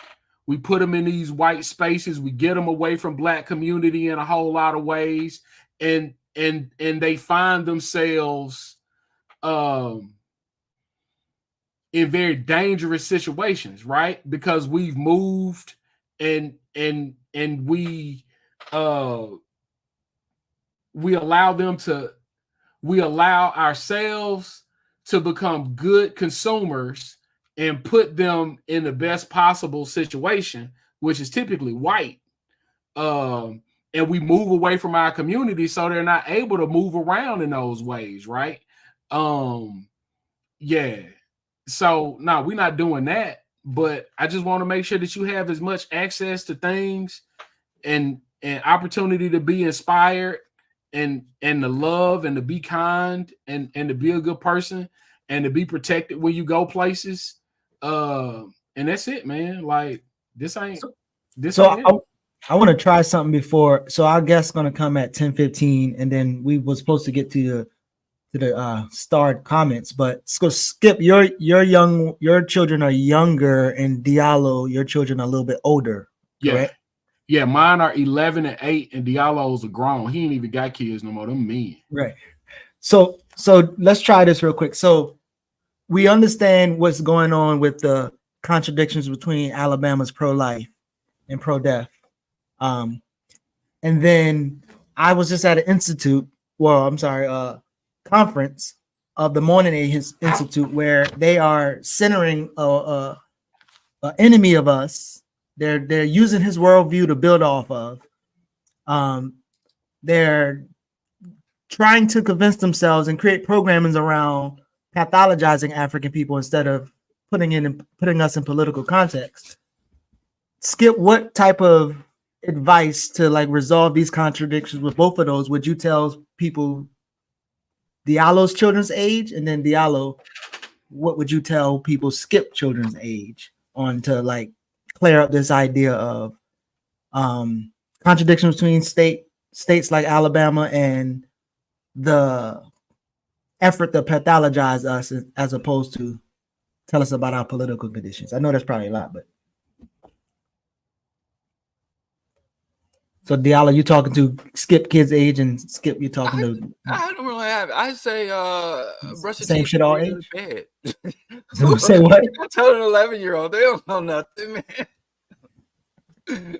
Brush your teeth and floss and get under the water. Don't just run the water. Get in the water. That's man, kids really bring you down, man. Parenting is ghetto. Gosh, they just, it just bring you. My wife and I were so sophisticated. We were so together before kids, but they make you have to deal with shit you don't even think about. So, but I still have a minor. I have a 15-year-old. Both my children ain't grown. But I need you to tell the 8-year-old, teach them about this quick contradiction. Oh, let me tell you this. This is something I told my wife. Listen, Dale Jones said, and I know the inaccuracy there, but it's Dale. He said, you don't raise your children in the jungle and not tell them about the lions. So I kind of tweaked that and say, you don't raise your child in the, but anyway, some nerd's going to be like, lions don't actually, lions aren't in the jungle. But my children have been informed about racism and white folks from birth, inborn concept. So there are many opportunities in their media and their interest. Like when your children get into anime, there's a shit ton of racism in anime. And I went from telling them about the black caricatures and the racism in anime to now my sons, both of them pointed out. And when I'll mention an anime, I'll be at the store, I'll be at Target, and I'll see some anime shirt, and I'll send my son a picture like, you like this shirt? It's $3. I can get it for you. And he'd be like, no, that's a racist anime. Or that creator is under charges, under investigation for assaulting women. So you engage children through the shit they're interested in. So instead of trying to put shit in, there's lessons in everything. So if you have a son, whether the music they're into, the fashion, my son really got into reading about, this is bad. He had this book series, young adult book series that he was reading. So I started skimming the shit. I didn't read the shit. It was really bad writing. But you can impart and instruct children, especially that age, through the things because if your children like cartoons, whatever cartoons they like, Ben 10 and whatever, which was when my oldest son was young, he was Ben 10 and buying him Aliens. You could talk about the concept of aliens, illegal aliens, and talk about immigration and refugees through, Ben 10 being this man who can morph into several different aliens. Or like I said, if your kid is going to inevitably get into anime, which is the worst phase of parenting, you could talk about the racism. You could even we've even had discussions about how manga evolved after Hiroshima and Nagasaki and the transformation of Japanese youth culture under US occupation and the reactionary forces that took over in Japan post World War II. So I've found that you can engage them with serious topics because the children's products, children's media, children's literature, children's environments and recreation is embedded with capitalism, profit-seeking, imperialism, colorism, racism, sexism are all present. Children are not spared. And it takes me back to Tyler Perry's punk ass talking about he doesn't want his son to know about racism and he doesn't want his son to know negative shit, and he wants to shelter his child for as long as possible. That's like I'm raising a child and I'm an Inuit person raising my child in the Arctic and I don't want them to feel cold. I'm raising my child on the seashore or on an island and I don't want them to learn to swim. Or I'm going to raise my children in jungles. So it doesn't have to be miserable. It can be a fun, joyous, engaging experience. And once you get to know your child, you can feel when it's time to talk about racism. It's time to talk to them about these goddamn police. But don't ever fucking lie to them.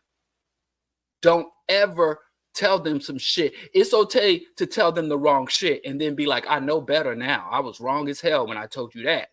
Let me fix that. But don't knowingly tell them some bullshit. You can't ever recover from that. So don't knowing it's okay to be imperfect. It's okay to be dead ass wrong about shit. But it's never okay to knowingly deceive your child. I don't know. Right. I'm all over the place. So real quick, like you said, I'm almost done. I'm almost off. So real quick, right before we bring our guest and Skip. So you have a young brother, right? He's Diallo's older son age. Right. He got introduced to these Moynihan Institute brothers. And he said, yo, you come through our program. We teach you legitimation, help you through the legitimation process. We want to focus you on your asset base instead of deficit thinking. And brother, you just come through this Moynihan Institute and we can get you right. Like how you gonna keep them game? Granted, now they might need it because their situation tough and the program might be somewhat helpful. So first off, you always get it right. Like I'm a firm believer in if you right, you can go into most situations and come out right. That's one of the things that scares me about having such young children, like making sure that they're right when they get into these situations so they can peep and see it, right? But I wrote a couple things down, right? The first one was asking this question: what about this experience doesn't align with your spirit? Like, what about what you just heard? Like, that didn't rub up against nothing on the inside of you, right? Like, when these people, just like whatever those things are, like you just don't feel nothing when these people talking about what your mama didn't do. Like, that don't make you feel no kind of way. And then asking how to feel that, right? Like asking questions about that. Then the other thing that I have is, if you know that's not true, right? If you know some of these experiences are not true, what can you take away from this back to your experience to help the next person to it? And I think those are the things that are really, really important. Like really asking people to trust themselves and their lived experience and to believe that you had that experience. So it's valid. So yeah, that's it. And I know y'all get to the next thing. So yeah, that's it. For sure. All right. So yeah, we're gonna transition. We got two guests coming in. And what I will do is I'll run this like quick break and then bring them on. So stay tuned.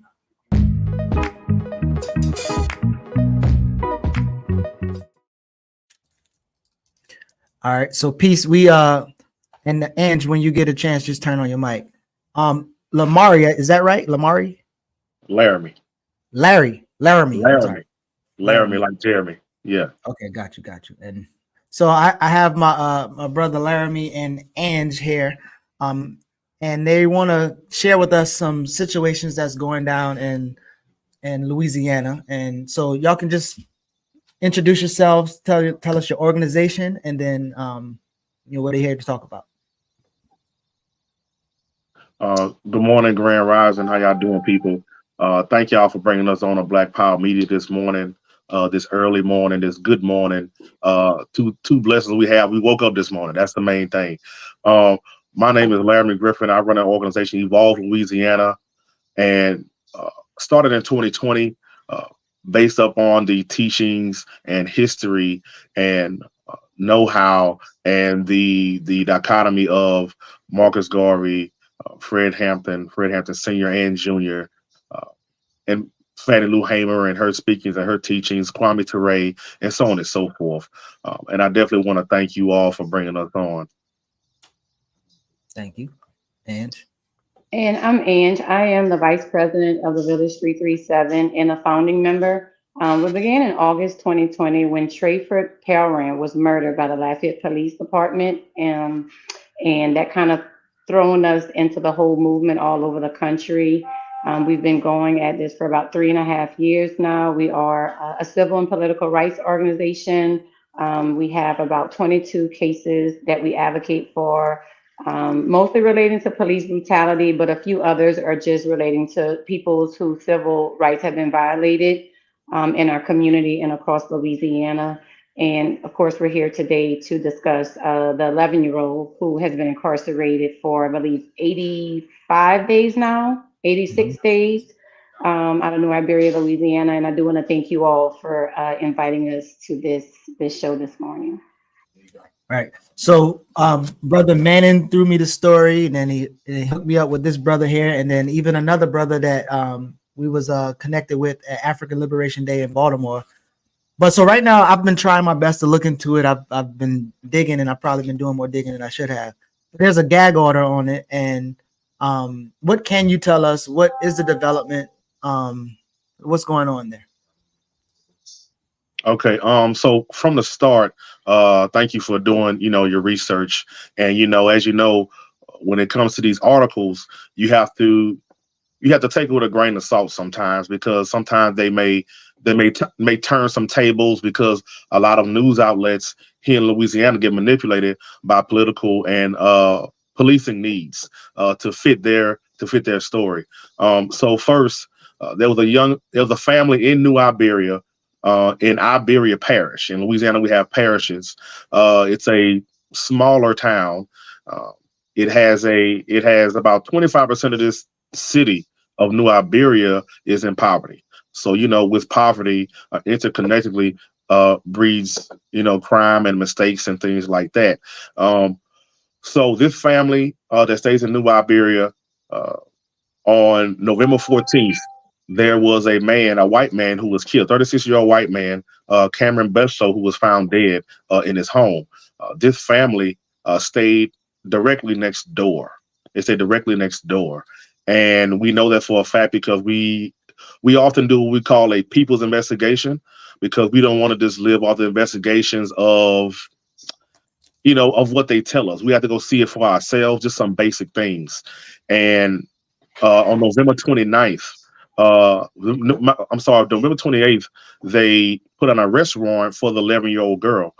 And November 29th, she was arrested and sent to the Lafayette detention home, right there in Lafayette.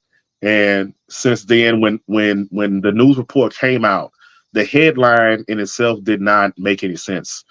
An 11-year-old girl was arrested for the murder of a 36-year-old white man. And we have seen this young lady. She may be 90 pounds soaking wet. She's very small. And we don't believe that a 36-year-old white male who probably weighs around 200 pounds, the community and also us as advocates, and we are advocates for this 11-year-old girl, do not believe that she will be involved in such a heinous crime. And mind you, just to give you a scope of how this area looks, very country town, houses are close, far away, trailer homes and things like that. One corner store for every 5 miles, something like that. And they are the only Black family, we believe, within like a half a mile, 3/4 of a mile. And that in itself breeds into people being biased about the neighborhoods they police and things that happen in that area. And so right after that, we sprung into action. We made some phone calls. We have other advocates that we got together with in different individuals and other organizations to find out what happened and what we could do. And there were these civil rights lawyers right here in Baton Rouge that sprung into action and said, we're going to do the case for this young lady pro bono because they know the law and it didn't look right to them either. And so now here we are. And I'm just going to let Ange, she can speak more on what's going on when she comes back. But she probably pressed the back button like I did earlier and kept jumping off. That was a mistake. But so there was a part where I think I heard some of the lawyers and they were saying how it's typical when you're looking for a person in the family, they will hold the person as ransom in a way, right? And they said that's actually typical, but they just don't. This is the first time they've done that for actual minor, right? 11-year-old. So again, I know it's a gag order, but could you speak to more so of that concept of like they are literally holding her, or they were holding her, right? Yeah, they still are like that. We believe they held her as a pawn, as a cat and mouse game, because her 15-year-old brother was a seen associate with the 36-year-old man pretty often.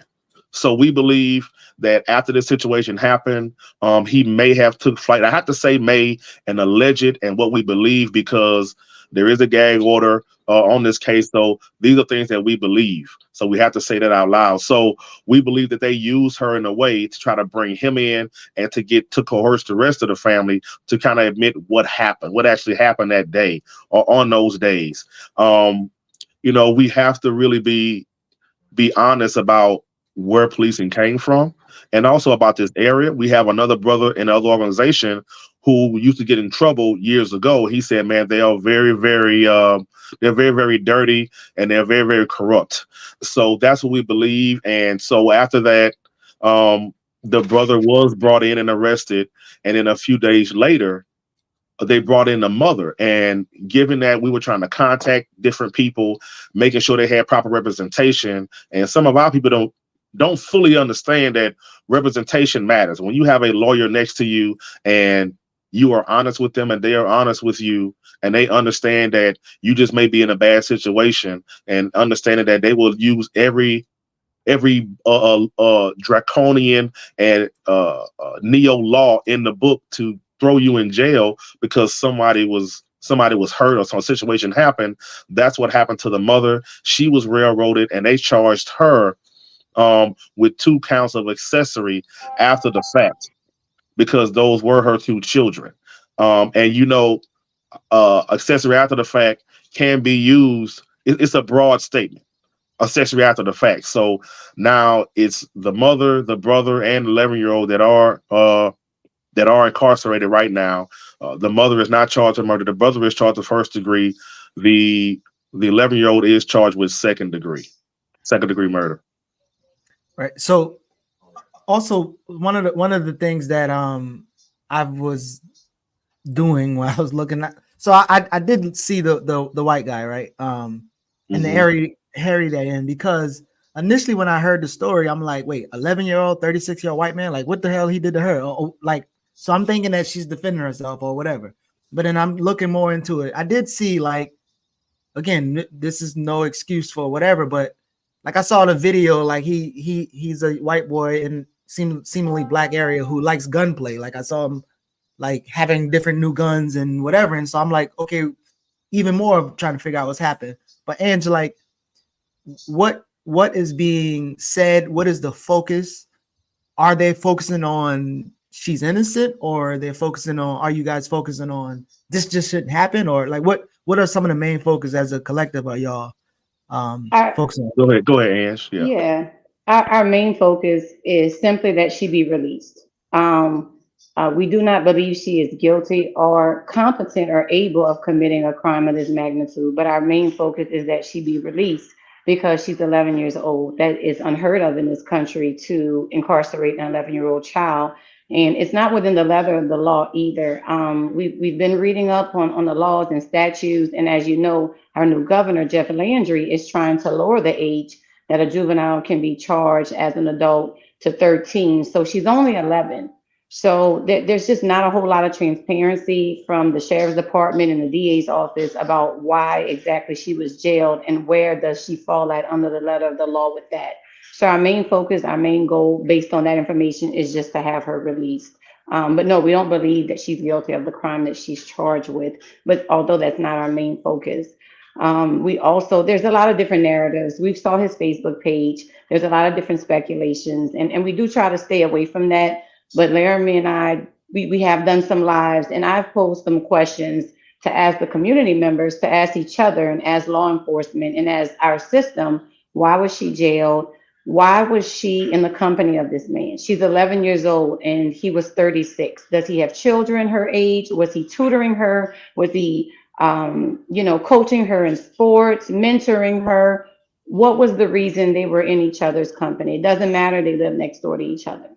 Why were they in each other's company? And including the 15-year-old too, because he was apparently has been in this grown man's company as well. So those are the questions that we've been posing, and we're just trying not to speculate a whole lot on what it could be or what it couldn't be. We don't want to potentially taint the jury pool. We don't want to, any of those things like that. We just want her released. We're very, very concerned about her mental health as well as I am individually, because I'm actually a licensed professional counselor associate. So this is a really big deal. We want her released immediately. She does have family. She has a father. She has grown legal siblings. She has a family who can take care of her while her mother and brother continue this fight on the inside of the system. I'm curious. And I want to say one thing. And all these things that they're saying is a if she was there, if the 15-year-old was there.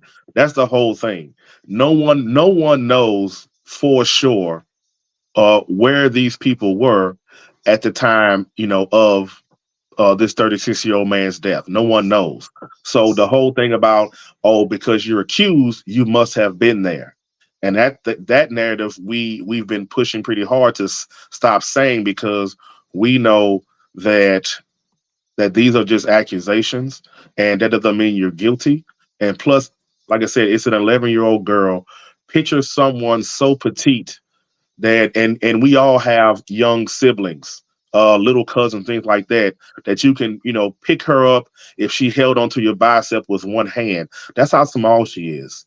You know what I'm saying? I'm not talking about a big 11-year-old, because we all know, I'm talking about very petite, smaller than small 11-year-old with nice curly natural hair. So, I mean, it just doesn't make any sense. And like I said, we have to pull that narrative away that's saying that she was actually there. Because we know they played, like I said, a cat and mouse game. But go ahead. Diallo and first, Skip. Which, Louisiana is a carceral state. I mean, it's just understanding that. Number one. I'm not going to make any assumptions about the protocols, but the fact that the child's image was released, in a judicial system that generally protects the identity of minors, both when they're accused or victims, it is protocol that minors' identities. But the fact that her image was released, and what is the stated justification for the gag order? Because I haven't seen any.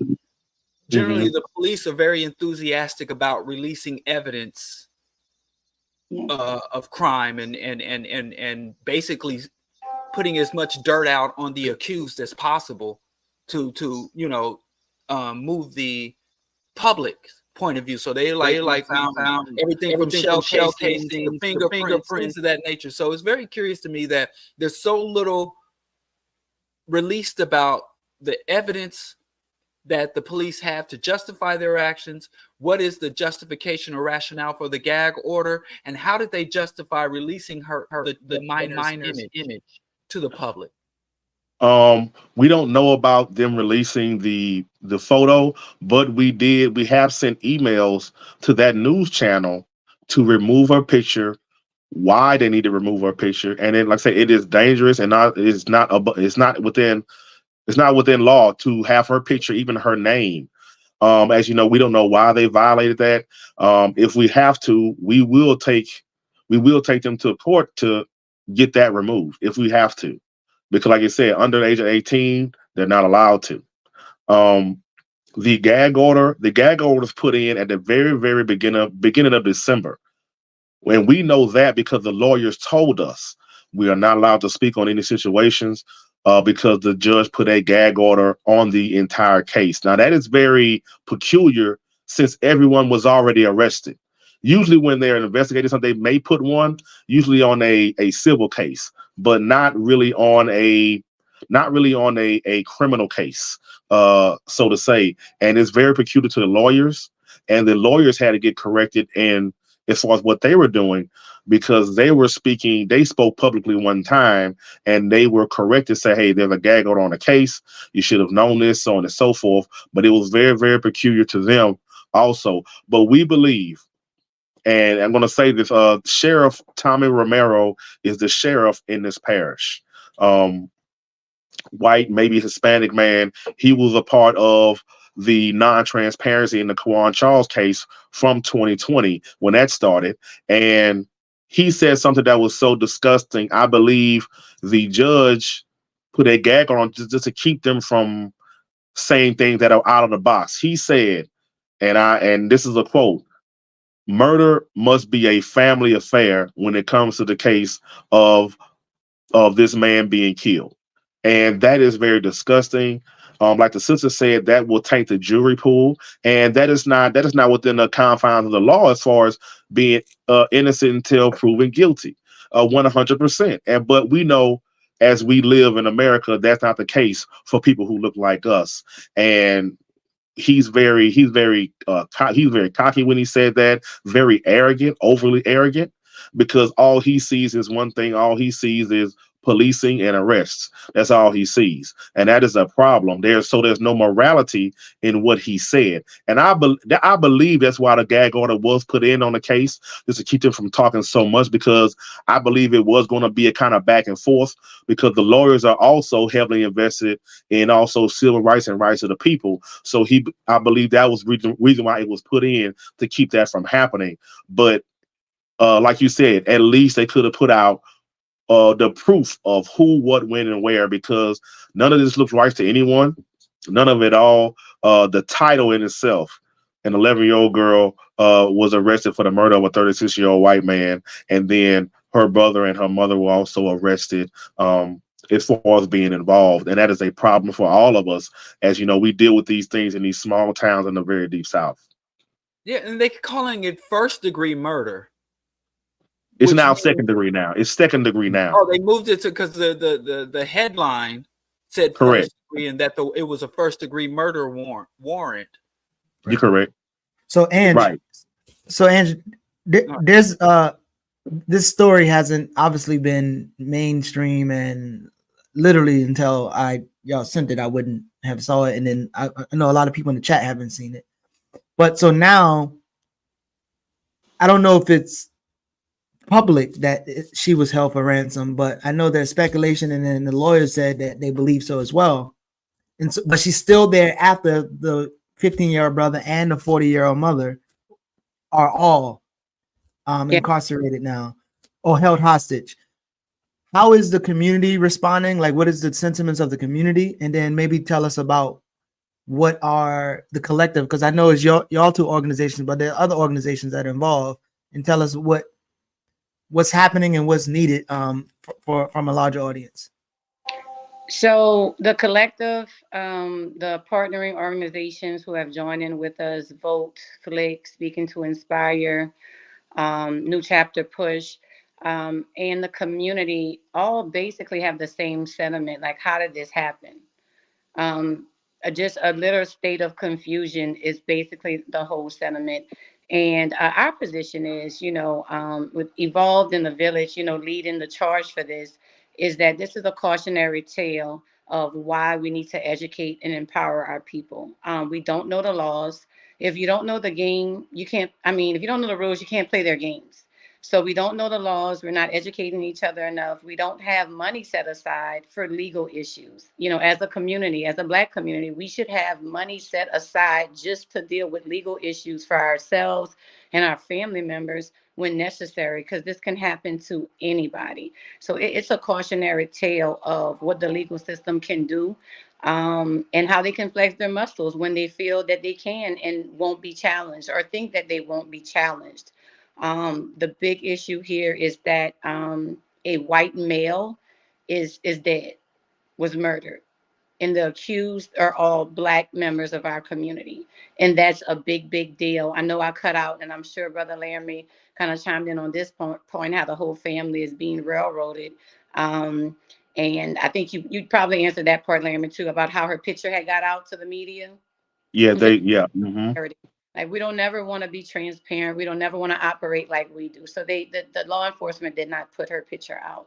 And again, that's something else we have to educate our community on. The family kind of was blindsided by this, and they didn't know how to proceed. They thought they were doing something to help by putting her picture out, to show, hey, this is an 11-year-old girl. She looks like she probably weighs about 80 to 90 pounds, to get sympathy and say, she's just not just another person, on a list that got arrested for something that she was accused of, so they made some mistakes, and it's okay. We all make mistakes, but that comes with education, where we need to educate, each other and learn that you cannot go and talk to law enforcement and make deals on your own. You need legal advisement. You cannot talk to them without an attorney present and representing you at all times.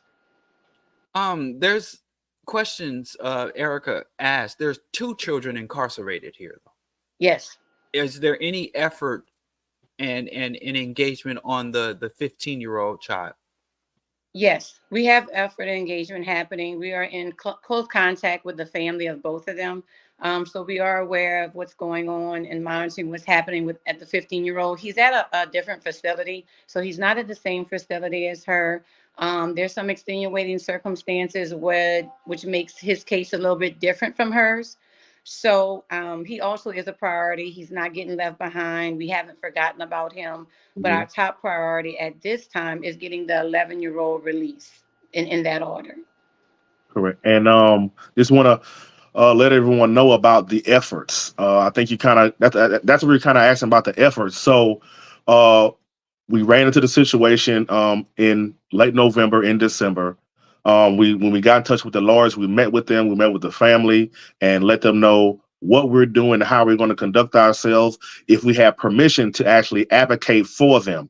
We, as organizations, nonprofit, understand that some people just don't want things to be highlighted and they want things to kind of stay quiet and handle themselves. But as long as they have proper representation. And so we got permission for the family to come to the courthouse on January 9th to stand with them. So it was our organization, Vote, Flick, the Village 337, and a few other individuals that came in support.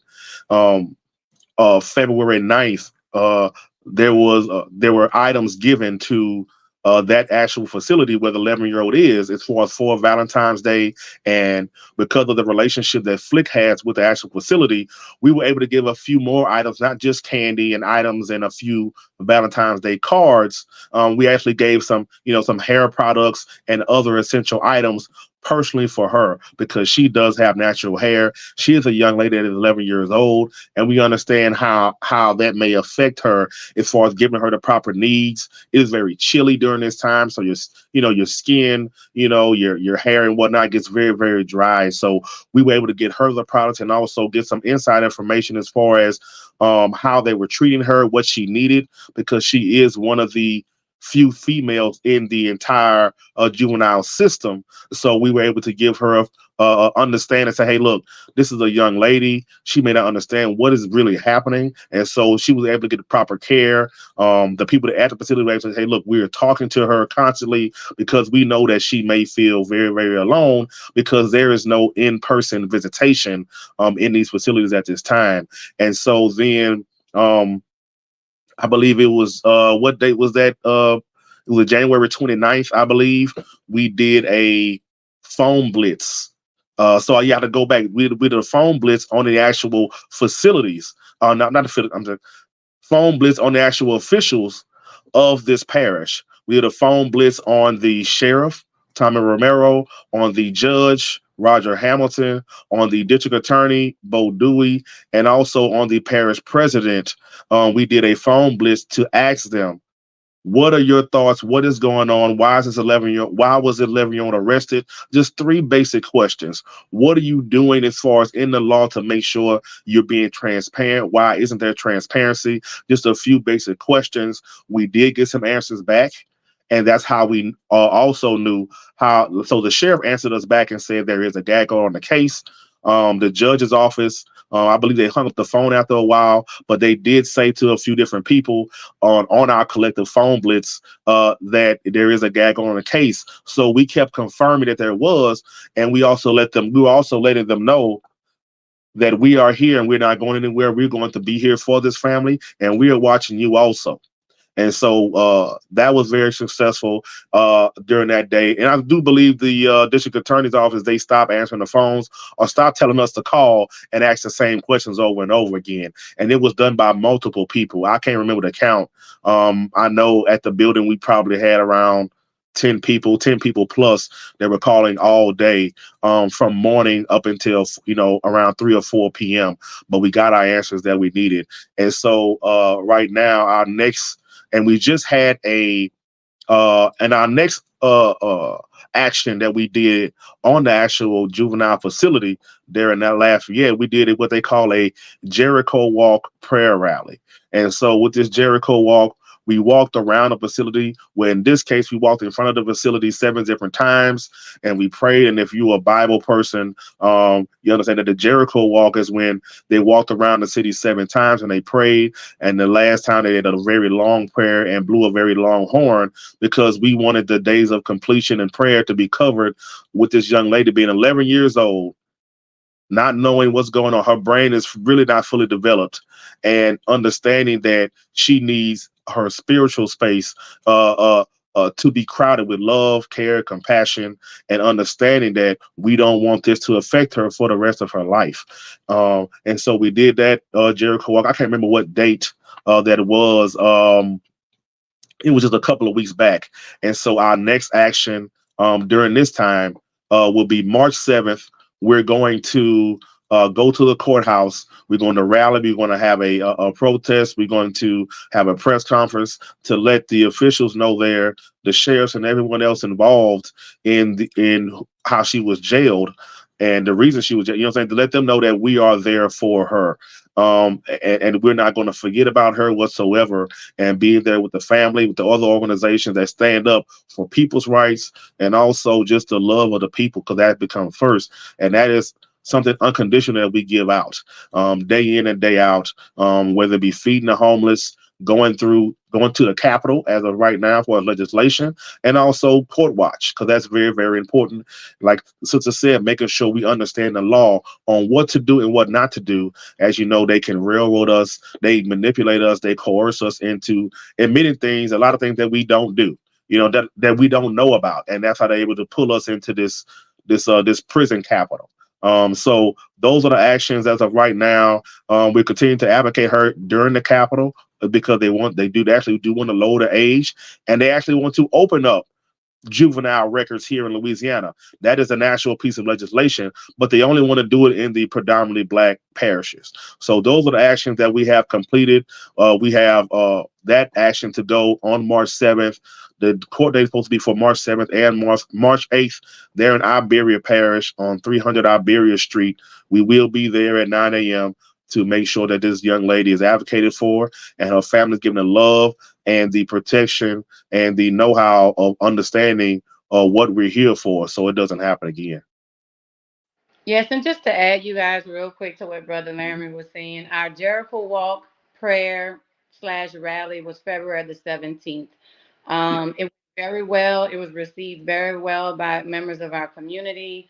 But it was very, very daunting, a daunting task. The kids were there. They were banging on the windows, trying to communicate with us.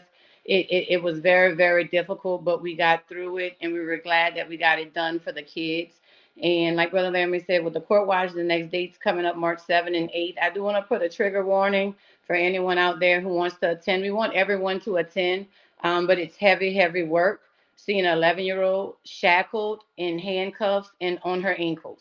It's a very, very hard sight to see. So we want supporters there, but we do want to tell people, for myself, I feel like that can trigger trauma in some people who've been through the system and had family members in the system, just to warn them that it's a hard road to walk, but we want everybody's support. Thank you. Skip or anybody else, Diallo, any other questions for the dynamic duo? Appreciate y'all coming on and sharing. Articulated how people, especially those outside of Louisiana, can help either directly contribute or support your actions. Yes. Evolve Louisiana has an Instagram at Evolve Louisiana on Instagram. We also have a Facebook page, a like page, Victory Over Louisiana Violence on Facebook, and we also have a group page, Evolve Louisiana, as far as the group page. You can go there, support, especially on the Instagram. We share first, and then it goes to Facebook. But like, share, and comment. Please get this story out. We have it pinned to our reels. We have it pinned to our pages. If you have any questions about it, please message us. We're always available. You can email me at lwgevolve@gmail.com or just simply call 225-800-9806. So, but if you look up any information as far as the 11-year-old girl and you see that flyer, our information should be there, and the partner organizations should also be a part of it as far as answering different questions, because we have one messaging for this situation. That is to the release of this 11-year-old girl out of New Iberia, and we're pretty much the only ones talking about it. There's only been a few news reports about it, and that's kind of troubling considering people say they want to care about children, and this is something that is just, the title in itself doesn't make any real sense at all, especially in the Deep South. So if you want to support, Please comment, like, and share. If you want to join in on the calls, we have different protocols on what we do and how we do it, how we conduct ourselves. If you want to join into the organization, we can send the outreach letter like we did already send to you, brother, and also the other articles and say, hey, look, I want to sign on. I want to be in support because it takes solidarity, it takes unity, and it takes a love for the people to get these things done. And for the Village 337, I send you guys our social media page, our Instagram, our Facebook page has everything, every way to contact us. Our office line is on there, and that is 337-247-7386. You may call or text that line at any time, day or night. And our email address, which is also on our social media pages, is thevillagelafayette@gmail.com. Someone will get back to you at any time of the day or night as well from there. All right. Well, we appreciate y'all coming on, and anything y'all need, holla at me, and we'll be happy to have you back. And please keep us updated. No doubt. No doubt. Peace. Thank you for bringing us on. All right. Appreciate y'all. All right.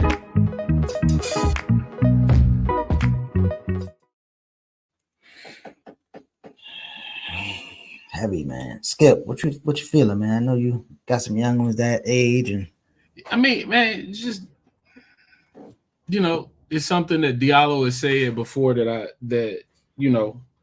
it's not because we black, it's because they white. Like, these folks sick, man.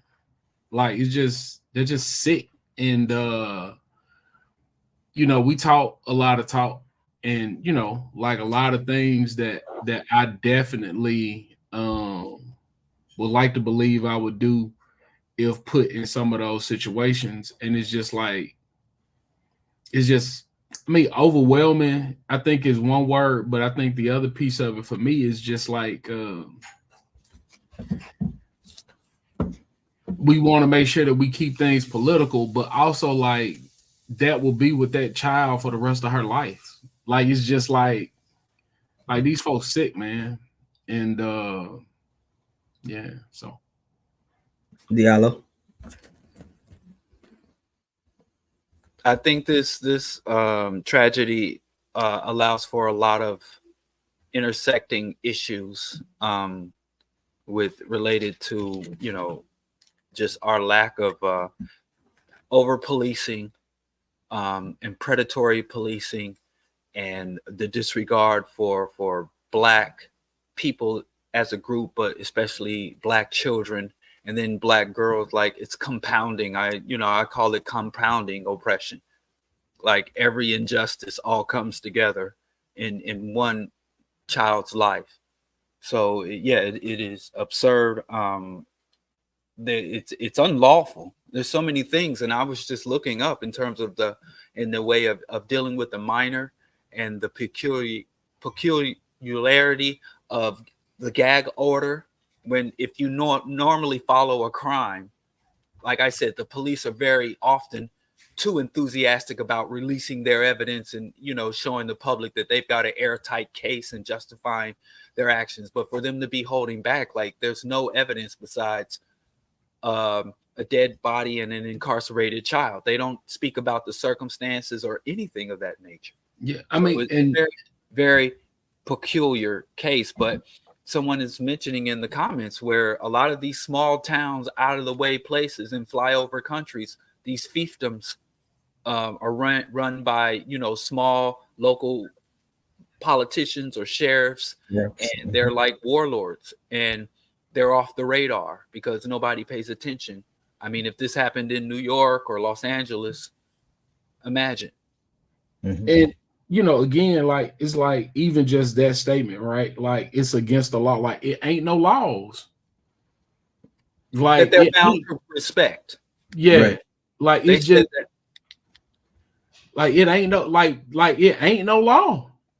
Like, these folks literally can do whatever they want to, and it's just like I just that with the no laws, because with the Dred Scott case, where that famous Supreme Court justice said there are no laws that the white man is bound to respect. The Black man There are no protections or anything and we all focused on the fact that we are not covered by law. But I think we ignored the whole part of the bound and who does the binding to the law. So even when we do come under jurisdiction or laws, we do secure citizenship rights. Who binds that law? Who's the enforcer? So yeah, it's I mean, I think the South is not unique in this, but places like Alabama and Louisiana, these crackers are making a speed run to medieval dark age times. Regression. They're regressing. And I don't think that we're really aware of we are aware of their injustices and the racism that the white majority levels against us in this country, but I think we pay too little attention to the overall trends of our enemy. Like Dick Gregory told us, study white folks, and we tend to stop at the injustice and the hypocrisy, the contradictions, but we don't really look at them with the depth and analysis that I think we need to. I think that's why, I'm not saying that it's perfect, but I think that's why Marimba Ani's Urugu is hella understudy. And so as y'all think about, when you say like the laws, there are laws that they're not, there's no laws that they're willing to respect. It makes me think of her concept of rhetorical ethic.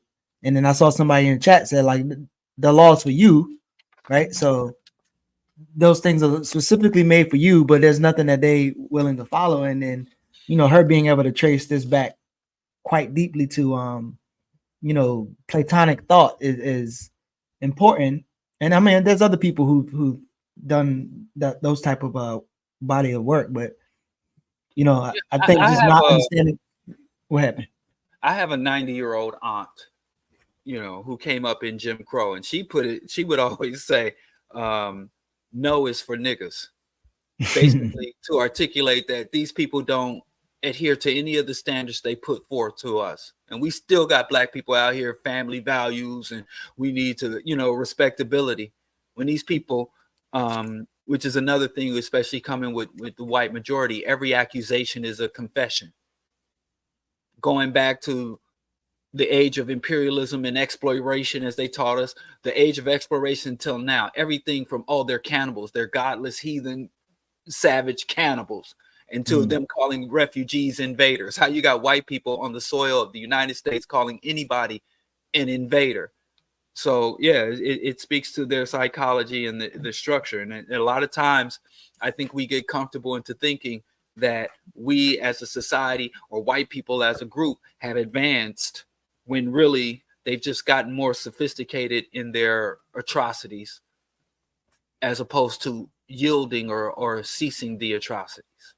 The white man's ice is colder and his violence is colder. So I don't know if we have much more to get into other than the questions, unless y'all wanted to share something. We can run through the questions and start to wrap up. Skip, thank you for plugging in. The number 1 6-man of the year, jumper, tight. I don't get that. So yeah, I'm the Lou Will of this. The who? Yeah, Lou Will, man. Oh man, wait. Out of 6-man.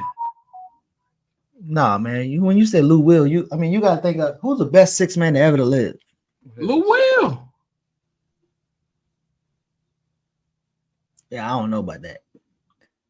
That's a little rough, but we will get into that. We're gonna have to bring Jared back for that conversation. Diallo be hating and shit.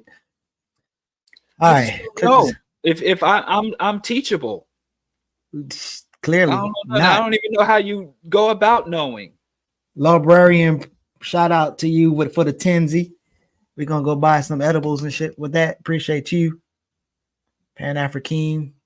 Appreciate the work y'all putting in. Diallo got me searching every damn where for these Dale Jones books and a reasonable price. Yeah, I mean you're gonna have to use my PDF Connect. But Dale Jones wrote some heat. He wrote some heat. I ain't even gonna lie. I like Nana Kuntu as well. I don't quote him as much as Diallo do though. Dre, spelt Dre. Oh, I was thinking of spelt flower. If they truly cared about children, they wouldn't do everything in their power to attack where the fuck a child comes from. It's a fact. Rather the sack or the egg, they be attacking them. Ray for the 2, appreciate you. Anyone reads The Authoritarians by Bob Diallo? You been on that book? Never heard of it. Tell us about it though, Ray.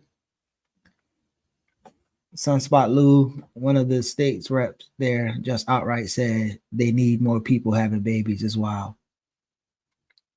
But won't pay parents a living wage. Like, this is insane. Like, these people are foolish. I mean, they're building more cop cities and prisons, so maybe that's what they are essentially saying. They need an occupancy. I remember watching one of the occupancy clauses. They've got this paranoid delusion about the Great Replacement, where white people have always been afraid that this has been going on since they first set foot out of the caves, the Caucasus. That they think that non-white people are outbreeding them and tainting blood, so pure white blood is falling apart and being lost. So, you know, there's a lot of paranoia and delusions related to their governing policies. Skip don't know what the hell he talking about. That's closer. But anyway, let's go back. Lou Will. Jamal is so underrated. Is this going to end up in the Supreme Court? Diallo, have you been following it? The situation in Alabama, like the I don't see that it goes as far as the Supreme Court. Some people say this is what I've read several outlets of some lawyers and other people following the case, which had under a gag order, is very limited information. I still don't know, besides them stating they're moving it from a first degree warrant to a second degree. There's no information, but some people saying that they're holding her in detention as a intimidation and coercion tactic to get the actual killer to come forward and trade their freedom or confess to the crime in order to secure the young lady's release. But there's literally nothing hard in about like anything concrete about this case besides somebody's dead. Oh, I thought they was talking about the other Alabama, the other situation. Well, the birth. Well, it hasn't been. It hasn't even reached the local court system. This is the abortion law is relatively new. As far as they've already the nitrogen execution method. They've already got their second one scheduled. They did one. It was horrendous. Everyone, even the witnesses and families of the victim, were all horrified, and they came out and was like, wow, they told me that this would just be basically be a man falling asleep and not waking up, as opposed to a man being smothered to death and drowning in his own vomit. So I don't see that going to the Supreme Court, because the death penalty is not really, has lost a lot of its cachet. With, you know, I support a more full banning of the death penalty, but as far as the majority of Americans seem to be either supporting the death penalty or indifferent to it. So I don't see it even going to a state Supreme Court or local or regional federal jurisdiction. Not at this moment, no. So my firing squad a few months ago. Yeah, I think there was a firing squad execution. My bad. So I was trying to consult my brother, who's the best six man, and he said Jay Crawford too. So Skip, you wrong again. Yeah. But go ahead back. What you about to say? Will. Yeah. So I mean, a few states have allowed for firing squad executions are coming. More than one state. So yeah. What's this Kwame Ture judge it by principles?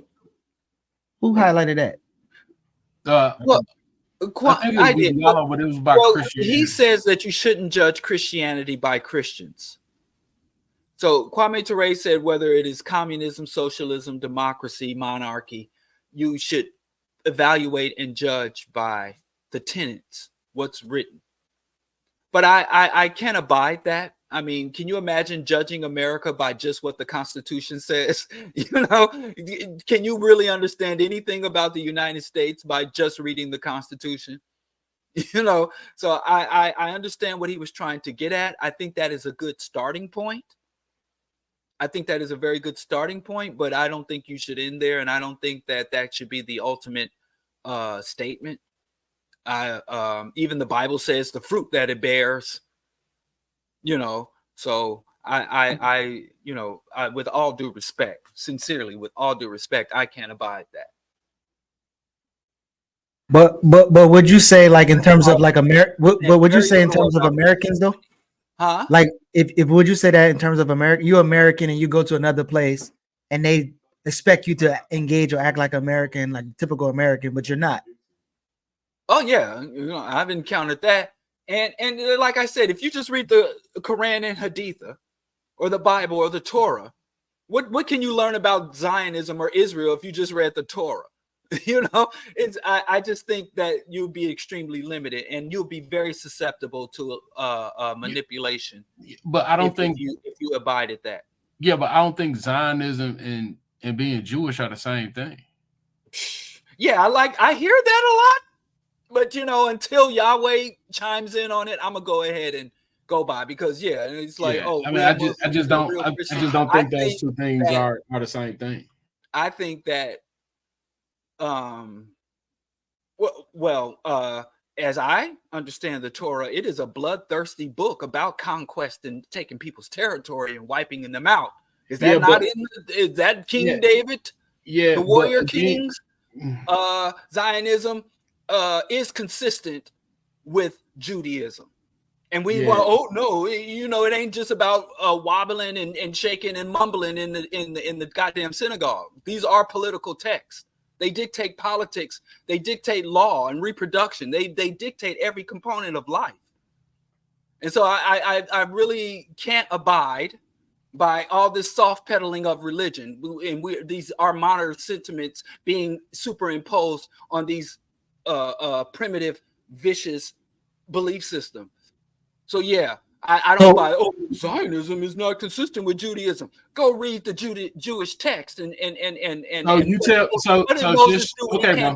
Okay, bro. Okay, Diallo. Just because you get loud, just because you yell, and just because you insert profanity doesn't mean that you're right. They're not the same thing. No, what makes me right is the letter of the text. What did Moses do when he saw them with them golden calves on that mountain? What did he do? Did Moses have a discussion about the appropriateness? Did Moses have a debate or discourse?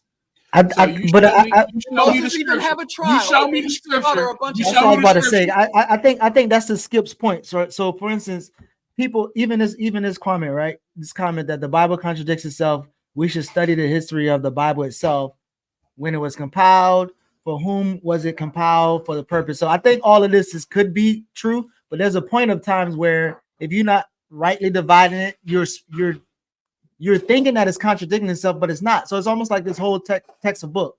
If it's one people speaking to this group of people, and then there's another conversation to these people, it wouldn't be a contradiction. It would be two different audiences. Again, not to say the accuracy of the Bible or any other thing, but I feel like people who are not engaged in actual studying and being able to describe and examine, they probably shouldn't talk. So for instance, with Diallo be like, oh, well, what Moses said. Okay, let's talk about what Moses said in context. Give us a verse, scripture, and then deal with it. We all familiar. I don't know that we all familiar, because I think that's what happens. Listen. Can we just go to the next thing? And take the Can we just go to the next thing? There is no way that we'll align. Diallo is incorrect, and he's gonna keep going. So let's just go to the next thing. Yeah, we'll go to the next one. All right, we so keep playing around with this shit is bringing about the end of all things. These apocalyptic cults. So anyway, so I think this is very similar to what anecdotal Skip is informed and well-read Christian and exception, not the norm. Yeah, he's a bad. I'm not very good at it. Well, I'm not uncomfortable with saying that. I know. No, I don't think that's the truth. But what I'm saying, I don't be uncomfortable saying that the majority of Christians are probably right wing on the wrong side. They're not radical. I'm comfortable in saying that's true. But also the majority of, well, maybe I could be wrong, but majority of Black Africans in America are not radical as well. So like, I think examining the people, right? And as you quote Malcolm all the time, like leaving the religion shit at home, and however you came to this meeting to do some revolutionary radical shit, I don't really care how you came, right? And I'm not about to change the reason why you came. And I feel like that conversation just gets hung up. And Skip is a good brother. That's your brother. He'll work with you. Some things for you? Wait, one thing. You said before, I remember, you said, you know for a fact, if some shit go down, Skip will ride for you faster than some of the other people. Yes.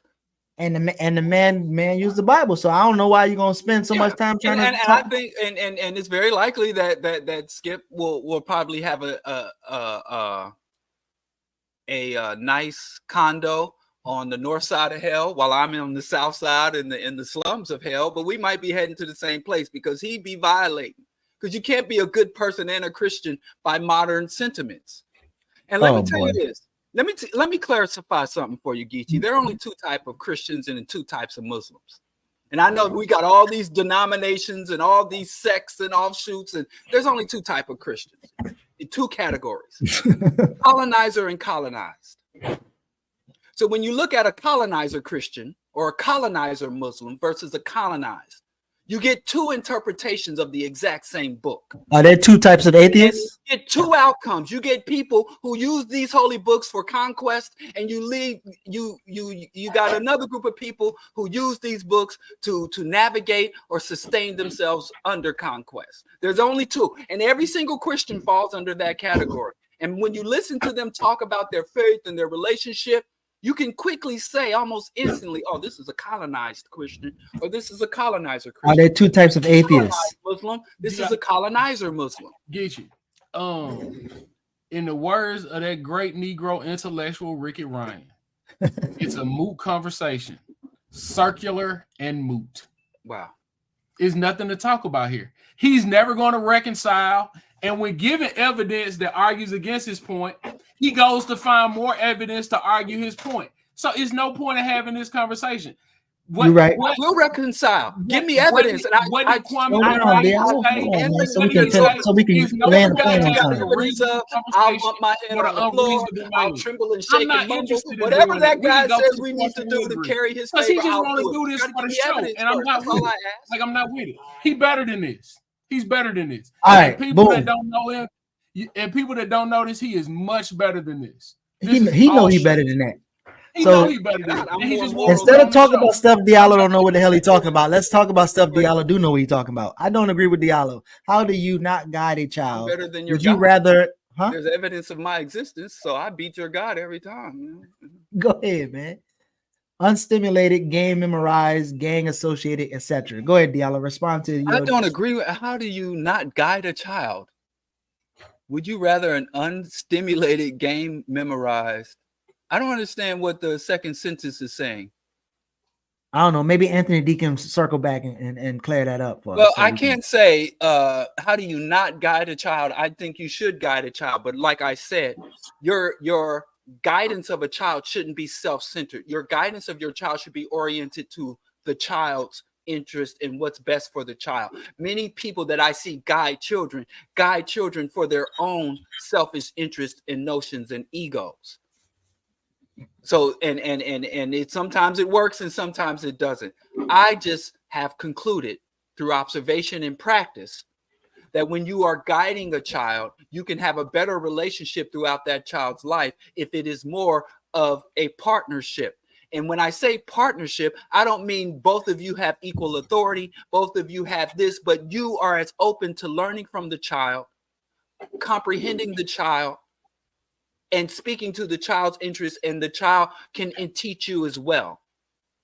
So when I say this authoritarian parenthood shit that we learned from white folks, this sparing the rod type shit hasn't worked.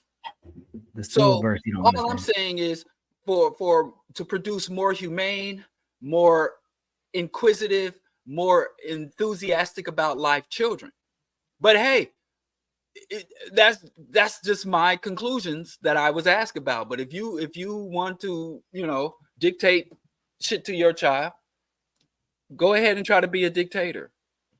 So Skip, if you agree, and then you hear that's that soft parenting, and that's that when you're your mother, you're a father, you're not a friend. Like, what's your response to this? No new friends shit. As And I my was, child is gang associated. He's part of the D&D club, by the way. So I failed. I failed. He's on the D&D. Jesus, I have to buy them weird ass dice. People so my are child is slicked up with the fact that I don't spank my children. And it's very confusing to me. Oftentimes what I just get into is when they, get into all of that, what about this? What about this? I just say, hey man, well, much like you, I'm just doing the best I can. Because there's no point of having a conversation because it's not a fair exchange, right? Like, to go into any conversation, if we expect it to be productive, one has to be willing to accept that they may be wrong. If the only thing that you got for your kids is chokeholds and leather belts, hey man, I trust that you are. I trust that you're doing the best you can, bro. And there ain't much else I can do about it, So Got to get that tool belt better. No, all right. What was that one? The $1.99 got $2 on it. TV industry use scare tactics to isolate kids. Yes, they do. They do. Absolutely. I mean, when we were coming up running around playing hopscotch and pitching nickels, it was much more violence. Much more what? In terms of violent crime, homicides were higher in the 90s. Wait, are you concluding video games? Because isn't video games more graphic than they were back in the days? The technology is better, but I think graphic though, like video games was bad. I guess Mortal Kombat always been kind of shit in the 90s. So I think Mortal Kombat. Yeah, the visceral, organs and the blood spray looks more realistic, but there's no correlation between violent video games and violent behavior, or even desensitize to violence. That's just another right-wing scare tactic. But what I think that people think that, if my child goes out unattended, then all these myriad of horrible things could happen to them, where some people, the risk might be greater in some areas and lower in other areas, but people's perception of threat is always outpaces the actual reality or potential of harm. And media feeds that. But yeah, let your kid play the violent video games. Okay. Skip, you agree? It'll be all right. We're going to be all right. Yeah. Now I will say this, because my children are much younger. I am not interested in they look at people play video games on YouTube a lot. And I'm very uninterested in them watching people play Grand Theft Auto, where they're not playing the game, they're just shooting the characters, like shooting NPCs. I tell them, hey, we're not doing that, bro. Yeah. We're not doing that. Like, if you're gonna play the game, that's one thing. But just walking up to the street and beating on characters, you are a weirdo, and we're not entertaining that at all, bro. So yeah, that's about it. Hey, so, does the Sims let you kill each other or no? The Sims not really a thing with my boys, so they watch. It's so weird, bro. Like they watch people play Madden, and now my oldest boy watches people play Fortnite. So he'll play Fortnite. And then he'll stop playing Fortnite and watch people play Fortnite. It is very strange to me. I've seen my little cousin do the Roblox. Yeah, my son will watch somebody build shit in Minecraft. Yeah, Minecraft and Roblox. Yeah. But my oldest son, he's got good taste. you know, he'll 'Cause you play like- Devil May Cry and Dawn of War but my other son plays shit like Oxenfree and Coffee Talk. But I'm gonna tell you Exactly, this, right? Yeah, that's the same look I got. I ain't Same never look. even heard of them games. But this is what I would say about Diallo. I've never met his oldest son, but his youngest son, when you want to talk about somebody that's fed up,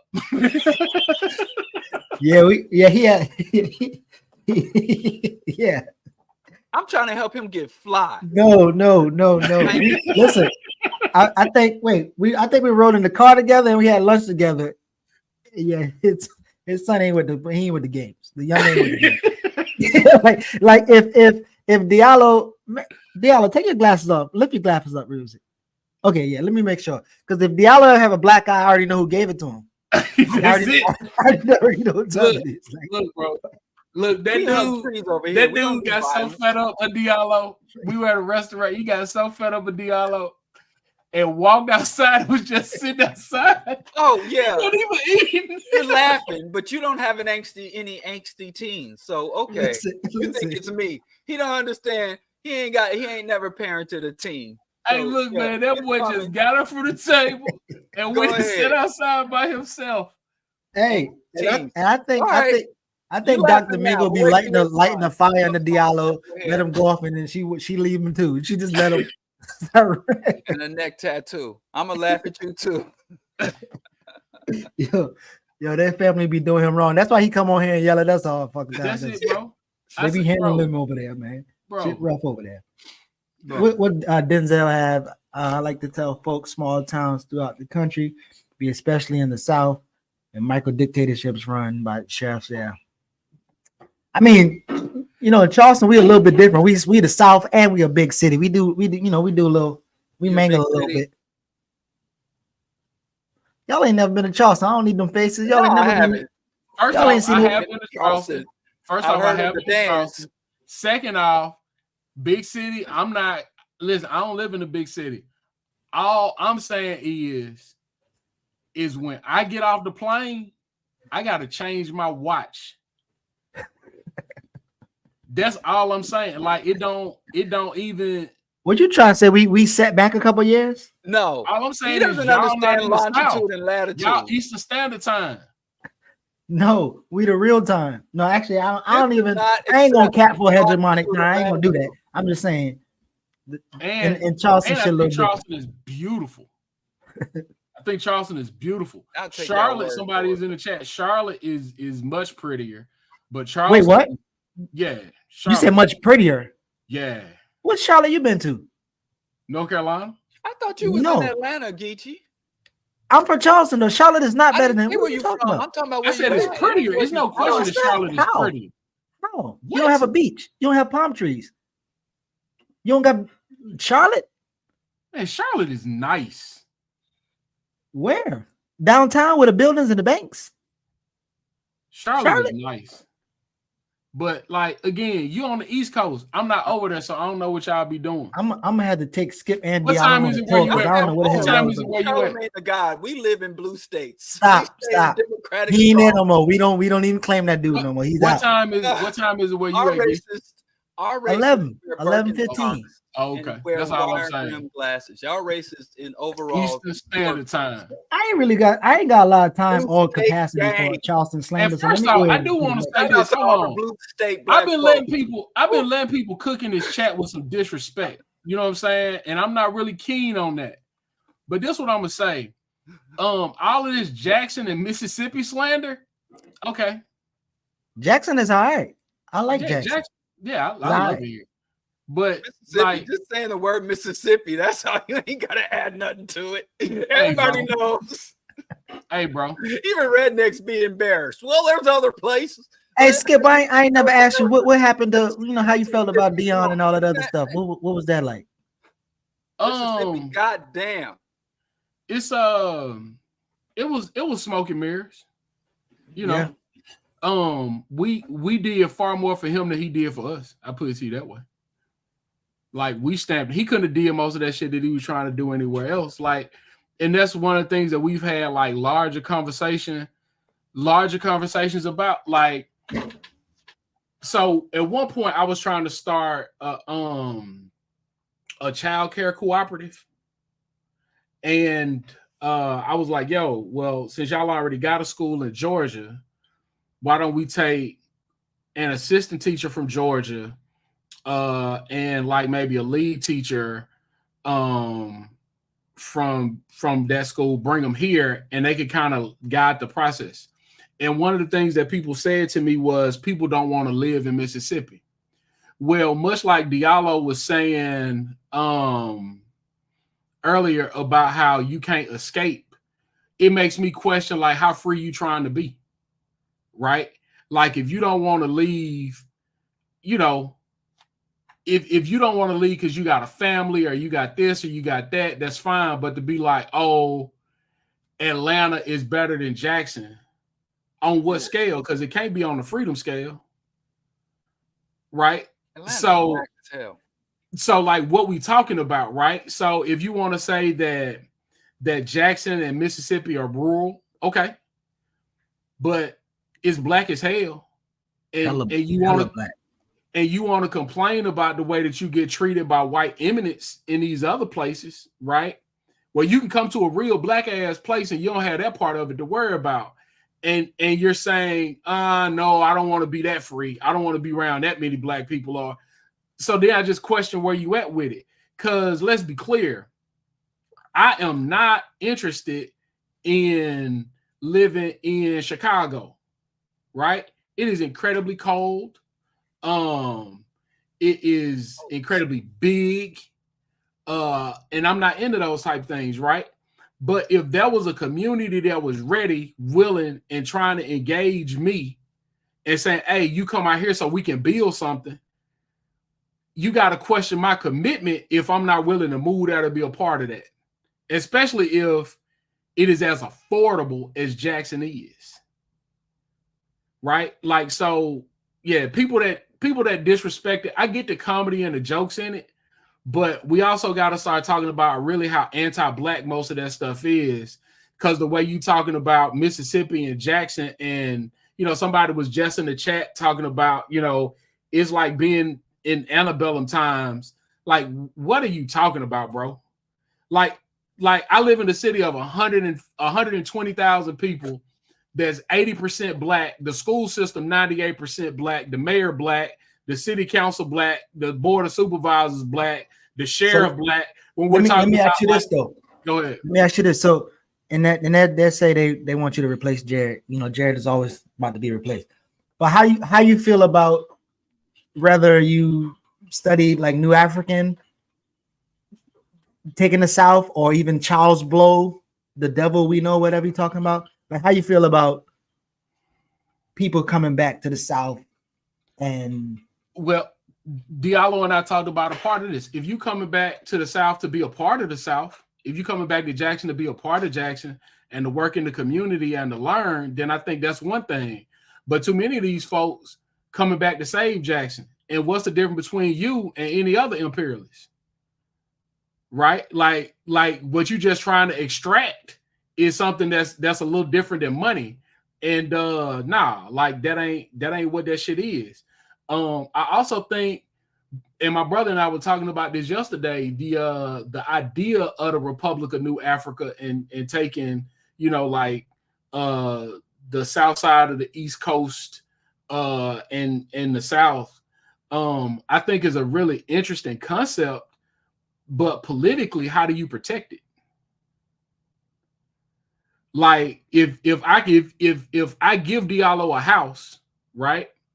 At any point I can come back and take that house, right? Like, how does Diallo protect that house that he has? And yeah, but you know, I don't know. Yeah, it's different. I feel like we got ZZ, the best 6-man ever. Dennis. Rodman wasn't a starter. Yeah, I mean, later on he became one. Yeah, I don't know what he's talking about. Dennis Rodman was never no 6-man ever, actually. Nah, he got older. Hold on. He might have been a 7 in Detroit, but he won the 6. Oh, you talking about? Oh, that didn't count. Well, yeah, that's what I'm saying. Yeah, and then he went. Oh, you talking about with that team? But I thought he was there 4 anyway. But Lindsey Hunter, actually, while we talking about the Pistons, is a better 6 man than your boy. First off, Lindsey Hunter went to Jackson State, and he went to Murrah. He from the crib. Lindsey Hunter, the greatest basketball player in the history of the world. So no what slander. I'm saying is Lou Will. Y'all need to check out Lou Will. Y'all really being disrespectful because of what your reputation. Him, Lou Will, and Jamal Crawford both have 3 6-man awards. 3 apiece. Lou Will was a much more prolific scorer in a very different system. Check out Lou Will. Y'all really sleeping on Lou Will. Lou Will is that guy. Was Van Exel ever a 6-man or no? Was he the starting point guard? He started. Oh. Theodore Hertz was atheist. Was he not? Yes, he was. Never let facts get in the way of a good story. Theodore Herzl was an atheist but he couldn't use atheism to advance Zionism. He had to use Jewish mythology and folklore and mysticism. So if you look at the rhetoric and his justifications, so Israel wasn't founded in the name of rationality, evidence, and facts. And to this day, it's not established or sustained on that. The promised land and all that. So why would an atheist have to use concepts and notions of a promised land and chosen people? Because there is no validation within atheism for that Zionism. So even as an atheist like me, if I wanted to be more prominent and have more of a leadership role in Chicago, and I go join the NOI or any of these Huck and Buck Baptist churches, Huck and Buck. Yeah, I'd be much more. And in fact, a lot of times when I'm working and organizing here, I always got to sit across from some religious or spiritual leader. So yes, I think that Theodore Herzl being an atheist validates the fact that there's no real springboard or justification for Zionism and atheism. ZZ Line, I don't know. I think it's odd, right? Like, Jesus was God having a physical experience in what I believe. And sometimes I question it. But like, I have a lot of faith. I don't have a whole lot of, I can't prove it. If I could prove it, it wouldn't require faith. So, but as we're taught, Jesus and God are one and the same, but Jesus was God having a physical experience, physical human experience. The other piece about that that's really interesting to me that I think about a lot is they have to have some degree of separation, because when Jesus was in the Garden of Gethsemane about to be lynched, he prayed to God. So what was he doing there if they're not different? Beats don't fail me now. You can pray to yourself. So ZZ and Diallo have very similar sentiments. Me and him was building last week, and it's very close to Diallo's rationale. But again, as I tell people all the time, I lie. I only said it twice. The conversation y'all had, you and him, on one of Rational Radicals about his experience as a young person, I feel like people skip over that shit. Listen, bro. And it speaks to the volumes of how we deliver and interact. Listen, it's real shit. Let me tell you something. When Diallo said some of those things, bro, I literally held back tears. Like, if we would have been in the same place, I would have held him and I would have just apologized and told him how sorry I was. But we all learn, we all grow, and that's real. And nobody could. And if anybody in my faith ever tried to ignore what Diallo said, I would be offended on his behalf and would definitely ride for him in a way, because we're not going to do that. Right. We're not going to do that. That was crazy. Diallo had too many vegan M&M's. Actually did. Oh, fucking hell. Yo, you taste those a whole bag of them shits. I think this is O's. I think Whole Foods got them. There's like the O-rings and sour O's. You ever had like sour? Yes, I'm I don't sorry. eat sour. No, I I don't. actually don't like sweet stuff. Like I used to eat warheads and sour ass candy the whole time. I've been on my Umar for a long time. I'm joking, but nah, I always ate sour candy, man. I don't know why. I like salt and vinegar You drink potato all chips. the I like all sweetness. that type You got shit. enough sweetness already. Hey yo, hey Trying to yo. all that sweetness with the time. That's what it is. Because I'm a bitter man. I'm a very Hey bitter man. yo. I like Pause. it's all about balance, you know. So Pause. I like my sweets because I'm a bitter man. You are a sweet brother. And, No. So anyway, I like sour candy, and like you're supposed to take bitters. You're supposed to drink or eat bitters at least a couple times a week. But I don't have any problem with drinking bitter, like wormwood, artemisia, those type of drinks. So I'm always been on that. Although I do like brownies and shit like that. So I ain't gonna say I don't like sugar, but if I had to get candy, I want a sour candy before sweet. I don't get down like that. Like I'm talking about them shit that twist your neck and eyes up. That's the type of shit I like. But anyway, but you had too many M&Ms. Drop that shit. Last one, yeah, Diallo is an Orientalist and an Islamophobe. Yeah, I say all the time, some things are so Highlight that. heinous that when you tell the truth about them, people feel that you're attacking it. A phobia is an irrational fear. Am I being irrational when I talk about Islamicist colonizing, torturing, mutilating? Well, sometimes. I can tell you why. I can Huh? tell you why. Let me tell you why. Go I think ahead. I think you become irrational when you are speaking to individuals like a Skip, a Jackie, a Salifu, a Musa, who are as radical and sometimes more radical than you in their politics, and you are Reactionary in their faith. I don't know how you that can works. call it. I mean, you might be reactionary in that in My spaces brain too, ain't right? big enough. I'm not intelligent enough to hold No. What I'm saying is, you asked me. Listen, you positions asked me, in are my you own being brain. irrational? And I was just explaining to the irrational part. So the irrational part is you're gonna spend time trying to debate people who you should even be. Well, you do look at as comrades who are engaged in the same work that you're in, and are very clear politically where you need to go. So if it becomes a fight and it's time to go down, yes, a lot of your atheist friends probably ain't gonna show up for you. So what I'm saying, you be irrational in that capacity. But if you have numbers that say more Christians are harmful than the radical revolutionary ones, so be it. But yeah, so I think there's a context of you didn't irrationality. describe Islamophobia. You did not. You said describe irrational. Islamophobia. You said irrational. I said I was giving you the times I when said you were irrational. we're going to give me an example of Islamophobia, and I asked distinguished questions. If I call Islam a colonizing religion, if I call Islam a religion that has committed ongoing atrocities and still holds African people in slavery and bondage to this day, if I say that, is that a rational fear? Is that historically inaccurate or not? You said Islam or the people who practice Islam? If you go to any country that can be described as dominated by Islam or Muslim, is there not abuses, racism, sexism that are not only under Islam but tolerated and encouraged by Islam?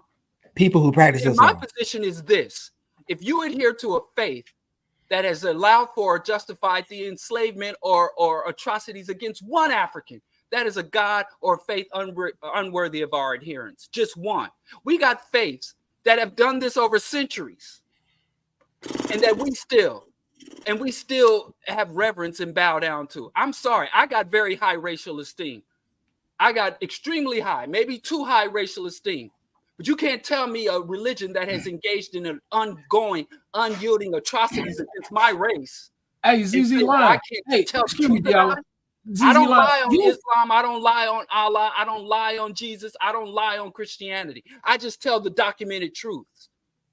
All right, ZZ Line. Listen, bro. You give a lot of money to this show, bro. Like, I want to know what you do for a living, because end of day hiring. But secondly, I put it in the chat. He works at the airport. Oh yeah, airline. He works at airline. Hey, bro, I'm your brother. You gotta give me some flight benefits. But I definitely think Vinny Johnson was the sixth man on that team. Vinny didn't start. Vinny, that Pistons team. And can someone go Vinny, online? no, Vinny used to play too. For me and find me two Arabs debating about the level of respect. So what Joe Dumars play? No, my bad. No, man. You know, let's do. An Arab should show for African Orisha and African spiritual system.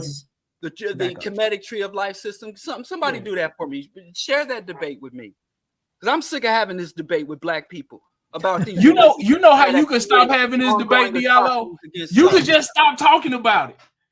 Oh hell! When it stops happening, I'll stop talking about it when it stops happening. That's not a good methodology. Shut up about it. Y'all mad about me or talking? Y'all more upset about me or talking about the atrocities than y'all are about the atrocities happening. That's not what's happening there. Tell me. When Jared get back, we're gonna do a 6-man challenge. We're gonna have to do a segment of a 6-man challenge. We're gonna bring you back, Skip, because we're gonna have to. But I think we have to work this one out. Dumars was the 2, my bad, and Vinny was the backup. Yeah, that's what I'm saying. So, like, Dennis couldn't have been the same. Like, No. Talking about the modern Arab slave trade in Africa, the modern Islamic slave trade on the African continent. Diallo, what are you talking about, man? This guy. All right, so I don't have any irrational fears that I can identify. All my disdain, all of my issues, all of my criticism are based in facts. And if somebody can demonstrate to me where I've got the facts wrong, I'm willing to hear it, see it. But as far as how you feel about your own personal delusions and offending people's delusions, that's not my responsibility to protect people's delusions. That's not my obligation. That's not, especially when your delusions are born out of so much human suffering and justify so much injustice. We got you. We believe. This is more kind of important right now. So we're gonna have to switch gears a little bit, because I can't remember who was on this team. Oh, that Pistons team? Well, I'm trying to. So Vinny was not us. So we got Dumars and what's that? There you go, Isaiah Thomas. Zeke was the 1. Dumars was the 2. Yeah. And then wasn't Darryl the center? No, I think Lambeer was back up. From the 80s? Yeah. Huh? What'd he say? I said, I don't think ball chasing from the 80s. Yeah, man, we trying to resolve something, brother. Wait, was Dawkins was starting then, and Lambert was coming off of the. Okay, I thought Lambert started, but yeah. Oh, maybe I don't. Hey, listen, I don't know who this news and analysis with Arturo is. Soccer is better than basketball. Listen, bro. Yes. Football. Listen, the world football, I'm into it. Like, I'm super into it. Like, you know what I'm saying? Big Liverpool fan. They still throwing bananas on the field when the African players are announced. Yeah, like I love I like Liverpool football. And I like Napoli because they got the big they got the Asmaheen, I think, Nigerian brother playing the striker out there. So yeah, I love it. I mean, when I was living in Costa Rica, behind my house was a soccer stadium, so I did catch the U20 Women's World Cup, or whatever you call it. Oh, wow. In Nigeria was fire. Yeah, listen, bro, like that dude Asmaheen, like I be showing Miles Garvey, I'd be like, yo, check him out, bro, because he's a solo high striker. So yeah, dope. Anyway, what y'all got going on for the rest of the week as we wrap up? Skip, thank you again for coming through, taking Jared's spot. Hey man, I be looking at y'all like Friday. Like I love it. So yeah, that's that. But soccer tournament. So I coach August tomorrow. And oh, thank you, Ricky. You know, like Ricky and Coco, like y'all really gotta do a show. Like y'all are the best. But yeah, So just soccer dad, and